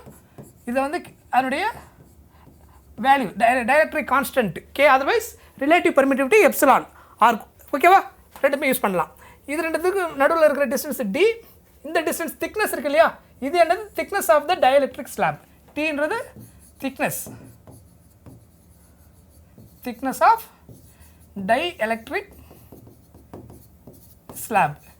இந்த மாதிரி இன்சர்ட் பண்ணிட்டீங்கன்னா, சம் திக்னஸில் இன்சர்ட் பண்ணிட்டீங்கன்னா what is the new capacitance, அதை எப்படி கால்குலேட் பண்ணுறது, அதுக்கான ஃபார்முலா தான் இது. C epsilon not A divided by D minus T plus T by K. புரியுதா என்ன meaning? C epsilon not A divided by D minus T plus T by K. ஆக்சுவலாக இதான் அந்த ஃபார்முலா. புரியுதா? அந்த Tன்றது திக்னஸ் ஆஃப் த ஸ்லாப். அதை எப்படி கொடுத்துருவாங்கன்னா, இந்த டிஸ்டன்ஸ் இருக்கு இல்லையா, இதோட கம்பேர் பண்ணி கொடுத்துருவாங்க. இது அதனுடைய 1/3 இல்லை 2/3 அந்த மாதிரி இவ்வளோ போர்ஷன் வந்து ஆக்குப்பை பண்ணியிருக்கு அப்படின்னா, then what is the new capacitance அப்படின்னு கண்டுபிடிக்க சொன்னாங்கன்னா, this is the formula epsilon not A by D minus T plus T by K. புரியுதா? ரைட். நெக்ஸ்ட் எஃபெக்ட் ஆஃப் டைஎலக்ட்ரிக்கை நடுவில் இன்சர்ட் பண்ணிங்கன்னா டூ கெப்பாசிட்டருக்குள்ள வாட் ஹேப்பன், என்ன நடக்கும், whether it is increase the capacitance or decrease the capacitance அப்படின்றத நம்ம check பண்ண போகிறோம். Okay, so effect of dielectric in capacitors, the region between two plates is filled with dielectric like a mica or oil. The capacitance of air filled by capacitor என்ன இருக்கும், இந்த case first இருக்கிறது இல்லையா, இது என்ன மீனிங்னா vacuum. Before inserting the dielectric, epsilon naught equal to C epsilon naught A by D. Okay, the capacitance of the dielectric field after insert பண்ணதுக்கு அப்புறம் new capacitance. இது என்னது, கம்ப்ளீட்டாக டைஎலக்ட்ரிக் இன்சர்ட் பண்ணிருங்க. தேர் இஸ் நோ, அந்த போன ஃபார்முலா நம்ம என்ன பார்த்தோம் அப்படின்னா, dielectric slab inserted between the parallel plate, that is partially உங்களுக்கு என்ன எடுக்கும், அது ஃபில்லாக இருக்கும். இது என்னன்னா கம்ப்ளீட்டாக வேறு ஒரு மீடியம், அதாவது எப்சிலானுக்கு பதிலாக இது என்னது, எப்சிலான் நாட்டுக்கு பதிலாக இது எப்சிலான், கம்ப்ளீட்டாக இன்னொரு மீடியமில் நீங்கள் அந்த டைஎலக்ட்ரிக் பேரல் பிளேட்டை வச்சிங்கன்னா வாட் இஸ் நியூ கெப்பாசிட்டன்ஸ். இந்த நியூ கெப்பாசிட்டன்ஸ் நீங்கள் எப்படி கால்குலேட் பண்ணுறது அப்படின்னா, சி ஹியர், இதுதான் கம்ப்ளீட்டாக. இப்போ மீடியம் வந்து எப்சிலான் அப்படின்னு அர்த்தம். What is the formula, capacitance formula வந்து என்ன எழுதணும்னா, C எப்சிலான் A by Dன்னு யூஸ் பண்ணணும். ஓகேவா? வேக்கமாக இருக்கும்போது என்ன இருந்தது, ஃபார் வேக்கம் இது ரொம்ப ஈஸி, உங்களுக்கு புரிஞ்சதுன்னா ஈஸியாக தான் இருக்கும். C epsilon not A by d. இது எப்போ வேக்கமில் எனி மீடியம் வந்தால் இந்த எப்சிலான் நாட்டுக்கு பதிலாக என்ன யூஸ் பண்ணணும், எப்சிலான் யூஸ் பண்ணணும். C epsilon A by D. புரிஞ்சுதா? Okay, right. இப்போது what is epsilon r, epsilon r epsilon by epsilon naught. So cross multiply பண்ணிங்கன்னா உங்களுக்கு என்ன கிடைச்சிடும், epsilon epsilon r into epsilon நாட்டுன்னு கிடைக்கும். அப்போ இங்கே சப்ஸ்டிட் பண்ணுங்கள் இந்த ஃபார்முலாவில். C epsilon replaced by epsilon r into epsilon not A by D. இதை நான் என்ன பண்ணுறேன், டிஃப்ரென்ஸ் காமிக்கிறது C டேஷ்னு எடுத்துக்கிறேன். சரியா? ரெண்டுமே சீன் இந்த சீன் யூஸ் பண்ணால் டிஃப்ரென்ஸ் இருக்காதுன்னு இதை சீன் எடுத்துக்கிறேன், இது C டேஷ்னு எடுத்துக்கிறேன். அப்போது இங்கே எப்சிலான் ஆர் எப்சிலான் நாட் இருக்குது, இதில் epsilon not A by D replaced by what, சீன் எழுதிக்கலாம் இல்லையா, epsilon r C. So C dash equal to epsilon r C. Otherwise epsilon ஆருக்கு போனால் நம்ம என்ன யூஸ் பண்ணலாம், KC. இதை தான் ஞாபகம் வச்சுக்க போகிறோம். ஓகே, ஸோ இந்த டைஎலக்ட்ரிக் வேல்யூ பார்த்தீங்கன்னா, டைஎலக்ட்ரிக் கான்ஸ்டன்ட் K இருக்கு இல்லையா, this is always greater than 1. For vacuum இல்லை ஏராக இருந்தால் மட்டும் உங்களுக்கு என்ன இருக்கும், எக்ஸாக்டாக ஈக்குவல் டு 1. இது எப்போ ஏர். எனி மீடியமாக இருந்தால் கிரேட்டர் தென் 1 தான் அதோட வேல்யூ இருக்கும். இது any medium, any dielectric medium இருக்கும்போது எனி டைஎலக்ட்ரிக் மீடியம். ஓகே, உங்களுக்கு ஆன்சர் என்ன இருக்கும், K கிரேட்டர் தென் 1 தான் இருக்கும். அது எப்பயுமே லெஸ் தென் 1 இருக்காது. அப்போ இது கிரேட்டர் தென் 1 இருந்ததுன்னா, இஃப் யூ மல்டிப்ளை, இப்போ K வேல்யூ 2, 3 எல்லாம் இருந்தால் நியூ கெப்பாசிட்டன்ஸ் உங்களுக்கு என்ன ஆகிடும், இன்க்ரீஸ் ஆகும். So two parallel plate capacitor பிட்வீனில் டைஎலக்ட்ரிக் இன்சர்ட் பண்ணால் the new capacitance always increases. புரிஞ்சுதா? ரைட். ஸோ அதை தான் இங்கே எக்ஸ்பிளைன் பண்ணியிருப்பாங்க. Epsilon r equal to C dash by C, C dash equal to epsilon r C, otherwise KC அப்படின்னு நம்ம போடலாம். புரிஞ்சுதா? ரைட். நெக்ஸ்ட்டு ஆல்ரெடி நான் சொல்லிட்டேன் இதில் epsilon are always greater than 1, otherwise k are greater than 1 சொல்லலாம். For any dielectric medium other than air, the capacitance what? Increases. Air வந்து k 1 ஆகிடும், ஆனால் உங்களுக்கு சேஞ்சஸ் இருக்காது. Capacitance increases because of c dash equal to k c naught, okay, or kc. நம்ம c தானே use பண்ணியா, அதே மாதிரி யூஸ் பண்ணிக்கோங்க. kc, இந்த k வேல்யூ வந்து என்னவா இருக்கும், greater than 1 இருக்கும். Okay, so when dielectric is placed, right. Next பார்த்தீங்கன்னா capacitors connected in series. If a capacitor connected in series 1 by cs equal to like 1 by c1, 1 by c2, 1 by c3 reciprocal add பண்ணி நீங்கள் என்ன பண்ணணும், add பண்ணி reciprocal எடுத்தீங்கன்னா ஃபைனலாக உங்களுக்கு equivalent capacitance கிடைச்சிடும் சீரிஸ் கனெக்ஷனில் இருந்தால். அதனுடைய formula 1 by cs equal to 1 by c1, 1 by c2, 1 by c3. Okay, அதுக்கப்புறம் பார்த்தீங்கன்னா cp equal to c1 plus c2 plus c3 இது எல்லாத்தையும் ஆட் பண்ணிங்கன்னா உங்களுக்கு என்ன கிடைக்கும், total capacitance connected in a parallel. இந்த மாதிரி கனெக்ட் பண்ணியிருந்தா என்னதும் parallel கனெக்ட் பண்ணால் ஈக்குவலண்ட் capacitance வந்து எல்லா capacitors ஆட் பண்ணிட்டா போதும், இதுக்கு இருக்கிற total capacitance. Okay, right. Next energy stored in a capacitor. Potential store in a capacitor வந்து இது in terms of C, Q and V, இந்த 3 காம்பனன்ட்ஸ் யூஸ் பண்ணி வரக்கூடிய ஃபார்முலாஸ் மட்டும்தான் இதில் இருக்குது. So U's equal to what, half of Q V use பண்ணலாம், Q and V, C and V ஆச்சுன்னா half of CV square, half of Q and C Q square by C. So given டேட்டாக்கு ஏற்ற மாதிரி நீங்கள் எந்த formula வேணும்னு choose பண்ணி potential energy store in a capacitor கண்டுபிடிச்சிக்கலாம். புரியுதா? Right. Next energy store in the capacitor U's equal to half of epsilon naught E square into AD. ஓகேவா? இது என்னென்னா energy store in a capacitor. Next என்னென்னு பார்த்தீங்கன்னா energy store in a capacitor per unit volume. Per unit வால்யூம்னா என்ன அர்த்தம், A into D இருக்கு இல்லையா, வால்யூம்னா என்ன அர்த்தம், ஏரியா இன்ட்டு டிஸ்டன்ஸ். கரெக்டாக? Area into distance. ஸோ அப்போ இதுக்கு பல என்னென்ன எடுத்துக்கலாம், வால்யூம் என்ன பர் யூனிட் வால்யூம்னு சொன்னதுனால அதோட வேல்யூ என்ன ஆகிடும் உங்களுக்கு 1 நம்ம எடுத்துப்போம். சரிதா? அதர்வைஸ் இதை இங்கே கொண்டு வந்துடும். ஆக்சுவலாக அதோட மீனிங் என்னென்னா U's equal to half of epsilon naught E square into வின்னு வரும்.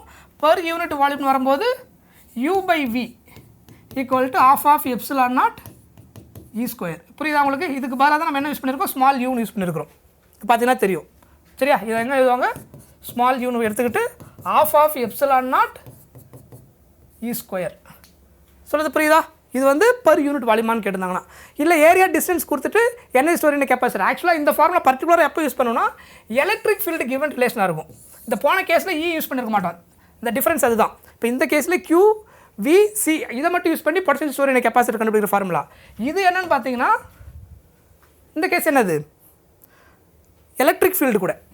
புரியுதா? எலக்ட்ரிக் ஃபீல்டு கொடுத்துருந்தாங்கன்னா பொட்டன்ஷியல் ஸ்டோர் இன் கெப்பாசிட்டருக்கு யூஸ் பண்ணுற ஃபார்முலா. ஓகே, இப்போ நம்ம என்னென்னா இப்போ ஒரு ஃபியூ மாடல் கொஸ்டின்ஸ் நம்ம பார்க்க போகிறோம். ஓகேவா? பாருங்கள். 4 capacitors of equal capacitance have an equivalent C1. Okay? When connected in series and equivalent capacitance C2 when connected in parallel, the ratio of C1 by C2 என்னன்னு கேட்டிருக்காங்க.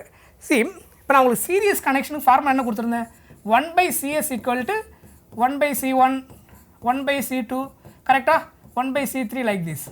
லிசன், இப்போது கொஸ்டினில் அவங்க என்ன சொல்லியிருக்காங்கன்னா 4 capacitors ஆஃப் ஈக்குவல்னு சொல்லிட்டாங்க. அதுதான் ஃபஸ்ட்டு க்ளூ. அப்போது இது எப்படி எழுதலாம் அப்படின்னா 1 by C plus 1 by C plus 1 by C. புரியுதா? ஸோ இப்போ ஆன்சர் உங்களுக்கு என்ன வரும், 4 by C. புரியுதா? அப்போ 1 by CS equal to 4 by C. What is CS? CS equal to C by 4. ஓகேவா? இதை நம்ம இனிமேல் எப்படி ஞாபகம் வச்சுக்க போனால் ஷார்ட்கட் ஃபார்முலா. நீங்கள் இந்த மாதிரி ஈக்குவல் கெப்பாசிட்டர் கொடுக்கும்போது சீரியஸாக கனெக்ட் பண்ணியிருந்தாங்கன்னா ஈக்குவலண்ட் கெப்பாசிட்டர் கண்டுபிடிக்கிறது நம்ம என்ன ஃபார்முலா யூஸ் பண்ண போகிறோம்னா shortcut formula CS equal to given capacitance value equal capacitance value by the number of capacitor value. இதுதான் ஆக்சுவலாக formula. Okay, if n number of capacitors are connected in series, okay, then the equivalent capacitors calculate பண்ணனும்னா the given capacitance value equal capacitance value by the number of capacitor connected in series. இதில் substitute பண்ணிங்கன்னா வந்துடும். இங்கே பாருங்கள், இந்த case இப்போ நான் இது டேரெக்டாக ஆக்சுவல் மெத்தடில் போட்டிருக்கேன். இது என்னது, C by எத்தனை கெப்பாசிட்டர் சொல்லியிருக்காங்க, 4. அப்போ இந்த இடத்துல என்ன ஆன்சர் வரும், CS equal to C by 4. புரியுதா? இதுவே பேரலாக கனெக்ட் பண்ணியிருந்தாங்கன்னா பேரலாக கனெக்ட் பண்ணியிருந்தாங்கன்னா CP equal to parallel capacitor அப்படின்னா அதோட ஜென்ரல் ஃபார்முலா வந்து NC. இது ரெண்டும் ஷார்ட்கட் ஃபார்முலா ஞாபகம் வச்சுக்கோங்க. If n number of capacitors are connected in parallel, okay, the total capacitance equal to n into the each capacitance value. அப்போ இங்கே என்ன வந்திருக்கு 4 இல்லையா, 4C. இதுதான் ஆக்சுவலாக இந்த கேஸில் வந்திருக்கிற வேல்யூ இந்த ப்ராப்ளமில். அவங்க என்ன கேட்டிருக்காங்கன்னா 4 capacitors of equal capacitance have an equivalent capacitance C1 when connected in series and equivalent capacitance C2 when connected in parallel. The ratio of C1 by C2 என்னன்னு கேட்டிருக்காங்க. C1 by C2 otherwise what? இங்கே நம்ம C1 by C2ன்றது சீரியஸை C1 எடுத்து சொல்லியிருக்கிறாங்க, இந்த கேஸில் பேரலில் C2 எடுத்துக்கிறாங்க. புரியுதா? ஸோ அப்போ சால்வ் பண்ணுங்க பார்ப்போம். C1 by C2 equal to என்ன வந்திருக்கு, ஆக்சுவலாக ஜென்ரல் ஃபார்முலா என்ன வரும், C by N divided by NCயா, கரெக்டாக? அதான் என்னது ஆக்சுவலாக CS by CP. அப்போ இதை சால்வ் பண்ணுங்க பார்ப்போம். இந்த CC கேன்சல் ஆகிடும். ஸோ நமக்கு என்ன கிடைக்கும், CC கேன்சல் ஆகிடுச்சுன்னா உங்களுக்கு என்ன கிடைக்கும், 1 by N ஸ்கொயர், கரெக்டாக? அப்போது இதுக்கு டேரெக்டாகவே நீங்கள் என்ன ஃபார்முலா ஞாபகம் வச்சுக்கலான்னா, சிம்பிளாக okay some number of capacitor connected in series parallel case கொடுத்துட்டு ரேஷியோ கேட்டாங்கன்னா CS by CP equal to 1 by N square. புரியுதா? CS by CP equal to 1. இதுவே CP by CS கேட்டாங்கன்னா N ஸ்கொயர் by 1. இவ்வளோ தான் அதுக்கு ஆக்சுவலாக ஃபார்முலா. டேரெக்டாக நீங்கள் டெரைவ் பண்ணிங்கன்னா இப்படி தான் கிடைக்கும். ஸோ இந்த கேஸில் அதாங்க டெரைவ் பண்ணியிருக்கிறேன் நான். இந்த இடத்துல C by N ஆக்சுவலாக இது NCன்னு வரும், இந்த CC கேன்சல் ஆகிடும். ஃபைனலாக உங்களுக்கு என்ன கிடைக்கும், 1 by N ஸ்கொயர். இந்த ஃபார்முலாவை நீங்கள் டேரெக்டாக ஞாபகம் வச்சிங்கன்னா இந்த கேஸுக்கு அப்படி சால்வ் பண்ண வேண்டியதான். ஸோ CS by CP என்ன அர்த்தம், 1 by N. என்னென்ன என்னது, number of capacitors, number of equal capacitors connected in series. புரியுதா? அப்போது இந்த கேஸில் எவ்வளோ கொடுத்தாங்க, போன கேஸில் 4 கெப்பாசிட்டர் இல்லையா? அப்போ இங்கே சால்வ் பண்ணுங்க பார்ப்போம். CS by CP equal to 1 by N ஸ்கொயர்னா என்ன வரும், 1 by 4 square. What is 4 square, 16. So answer என்ன வரும், 1 by 16. சொல்கிறது புரியுதா? நான் உங்களுக்கு ஆக்சுவலாக இதெல்லாம் எப்படி கொண்டு வந்திருப்பாங்கிறதுக்காக இந்த ஐடியா இவ்வளோ போட்டிருக்கேன்.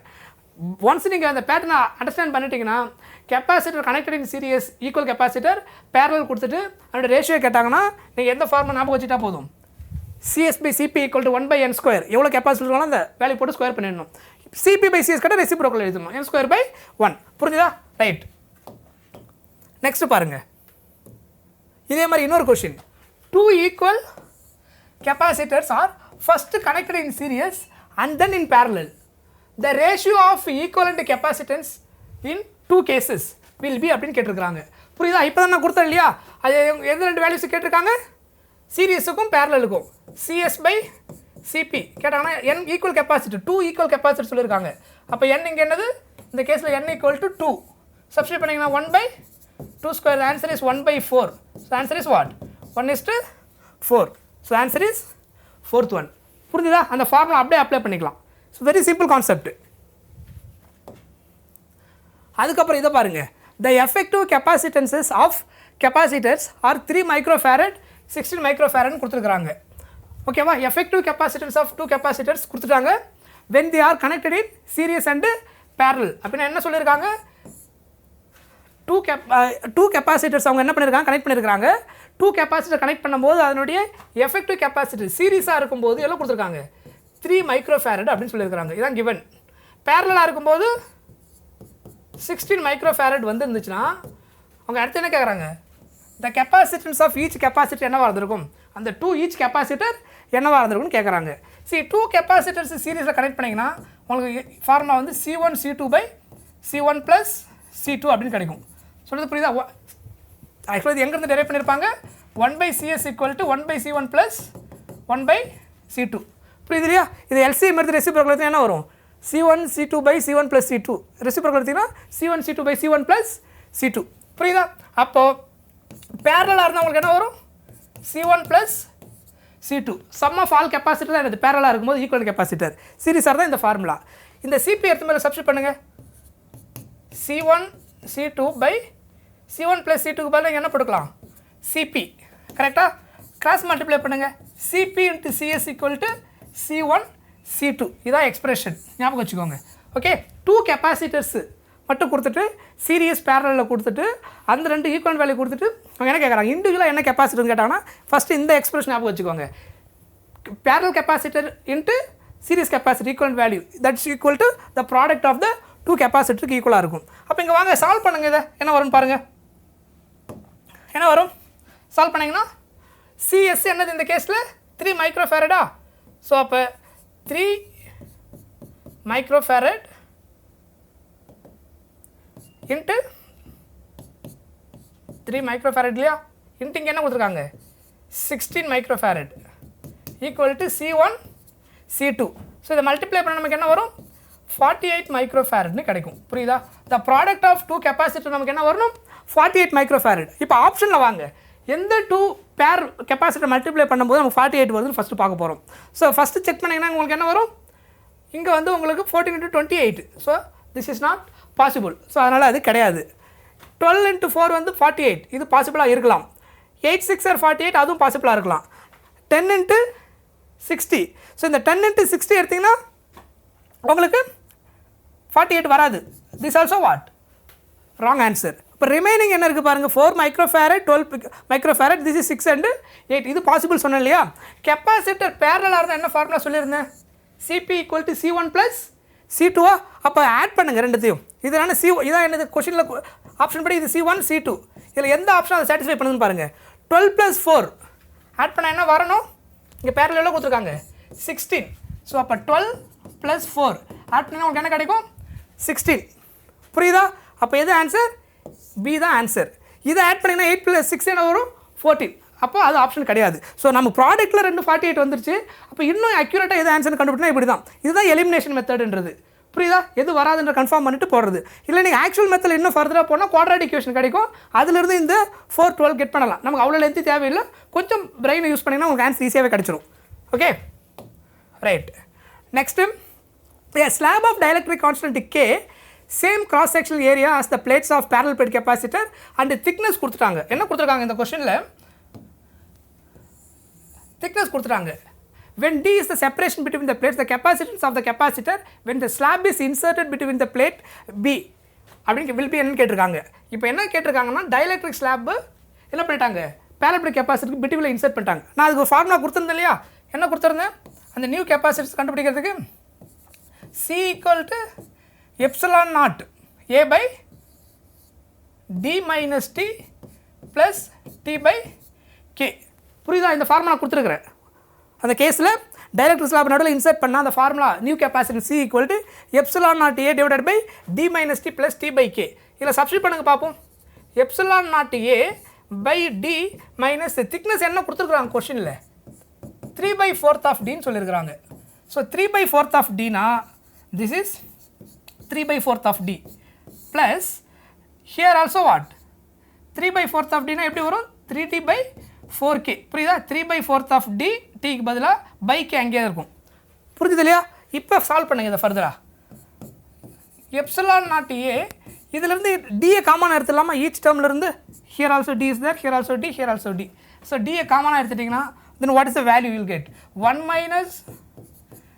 3/4 plus 3/4K கரெக்டா சொல்கிறது புரியுதா இந்த ε0 A/dன்றது என்னது கெப்பாசிட்டன்ஸ் வேல்யூவின் வேக்கம் ε0 A/d இதுக்கு பதிலாக நம்ம என்ன எழுத போகிறோம் C0 ஏன்னா C0 = ε0 A/d டைஎலக்ட்ரிக் இன்சர்ட் பண்ணதுக்கப்புறம் என்ன ஆகுது சேஞ்ச் ஆகிருக்குது ஸோ அதனால் இந்த வேல்யூ கண்டிப்பாக எதுக்கு ஈக்குவல் C0க்கு ஈக்குவல் இப்போ இதை சால்வ் பண்ணுங்கள் ஃபர்தராக இதுக்கு பதிலாக C0ன்னு போட்டுக்கோங்க கிராஸ் மல்டிப்ளை பண்ணிங்கன்னா 1/4 ஆகிடுமா இது ப்ளஸ் 3/4K ஸோ அப்போ கேவால் மல்டிப்ளை பண்ணிங்கன்னா உங்களுக்கு என்ன ஆகிடும் எல்சிஎம் எடுத்துலாம் இல்லையா C0 divided by multiply K on both sides பண்ணிங்கன்னா என்ன ஆகிடும் உங்களுக்கு K + 3/4Kன்னு வந்துடும் இல்லையா சொல்கிறது புரியுதா multiplied K here and here K/4Kன்னு வரும் எல்சிஎம் காமன் இப்போ இதை ஃபர்தராக சால்வ் பண்ணிங்கன்னா இந்த 4K மேலே போயிடும் 4K C0 divided by K + 3 ஆப்ஷனில் இருக்கா பாருங்கள் 4K C0 divided by K + 3 இங்கே 3 + Kன்னு இருக்குது அடிஷனில் நோ இஷ்யூ புரிஞ்சுதா? குட். ரைட். நெக்ஸ்ட் பாருங்க, two capacitors is connected in series. If one of them is filled with dielectric substance K, what is the effective capacitance அப்படின்னு கேட்டிருக்காங்க. ஆக்சுவலாக என்னன்னா, ரெண்டு capacitor சீரியஸாக கனெக்ட் பண்ணியிருக்குன்னு சொல்லிட்டாங்க. இது ரெண்டுமே சி, ஓகேவா, இனிஷியலாக இருந்திருக்கு. Two capacitor of capacity connected in series. If one of them is filled with dielectric, இதில் ஏதோ ஒன்றுத்தில் மட்டும் டயலெக்ட்ரிக்கை இன்சர்ட் பண்ணிட்டாங்க. டயலெக்ட்ரிக்கை இன்சர்ட் பண்ணதுக்கு அப்புறம் நியூ கெப்பாசிட்டன்ஸ் சி டேஷ் எதுக்கு ஈக்குவல் கேசி. ஆல்ரெடி நான் கொடுத்தேன் இல்லையா, டயலெக்ட்ரிக் கம்ப்ளீட்டாக கெப்பாசிட்டிக் பிட்வீனில் இன்சர்ட் பண்ணிட்டீங்கன்னா த new capacitance C equal to முன்னாடி இந்த capacitance value into what, the dielectric constant K. இப்போ இது ரெண்டு சீரியஸாக இருந்துச்சுன்னா then what is the effective new capacitance கேட்குறாங்க, equivalent capacitance. So CS, two capacitor series ஆக இருந்தால் ஃபார்முலா என்ன, C1 C2 by C1 plus C2. So இது சால்வ் பண்ணிங்கன்னா what is C1, C1 வந்து சின்னு எடுத்துக்கோங்க, C2 இங்கே என்னது KC, C2ன்றது C டேஷிங்க இன்னொரு capacitor, that is equal to KC by C1 plus C2, C plus KC. So solve பண்ணுங்கள் ஃபர்தராக சால்வ் பண்ண என்ன வரும் உங்களுக்கு, KC square by take C is common 1 plus K. So C square C cancel ஆயிடுச்சுன்னா final answer என்ன கிடைக்கும், KC by 1 plus K. வந்துருக்கா பாருங்க, KC by 1 plus K எங்கே இருக்குது, ஆப்ஷன் ஏ. புரியுதா? இதுதான் ஆக்சுவலாக இந்த ப்ராப்ளம் சால்வ் பண்ணுற மெத்தடு. சொல்கிறது புரியுதா? ஸோ நான் கெப்பாசிட்டர் மட்டும் பேஸ் பண்ணி நான் என்ன பண்ணியிருக்கேன், உங்களுக்கு சில ப்ராப்ளம்ஸை எக்ஸ்பிளைன் பண்ணியிருக்கேன். மற்ற ஃபார்முலாஸை யூஸ் பண்ணி நீங்கள் என்ன பண்ணுங்கள், ப்ராக்டிஸ் நிறைய பண்ணுங்கள். திரும்ப ப்ராக்டிஸ் பண்ணிங்கன்னா உங்களுக்கு நிறைய ஐடியாஸ் உங்களுக்கு நிறைய கிடைக்கும். கால்குலேஷன் கொஞ்சம் ஃபாஸ்ட்டாக நிறைய பண்ண முடியும். டைமை சேவ் பண்ணால் கால்குலேஷன் ஃபாஸ்ட்டாக பண்ணலாம். திரும்ப உங்களுக்கு அதை ரிப்பீட் பண்ணிகிட்டே இருக்கிறேன். ஃபாஸ்ட்டு கால்குலேஷன் உங்களுக்கு தெரிஞ்சால் தான் ஆன்சரை ஃபாஸ்ட்டாக கெட் பண்ண முடியும். கான்செப்ட் ஃபார்முலா எல்லாம் உங்களுக்கு தெரிஞ்சிருந்தாலும் டைமை நீங்கள் சேவ் பண்ணால் கால்குலேஷனை ஃபாஸ்ட்டாக பண்ணணும்.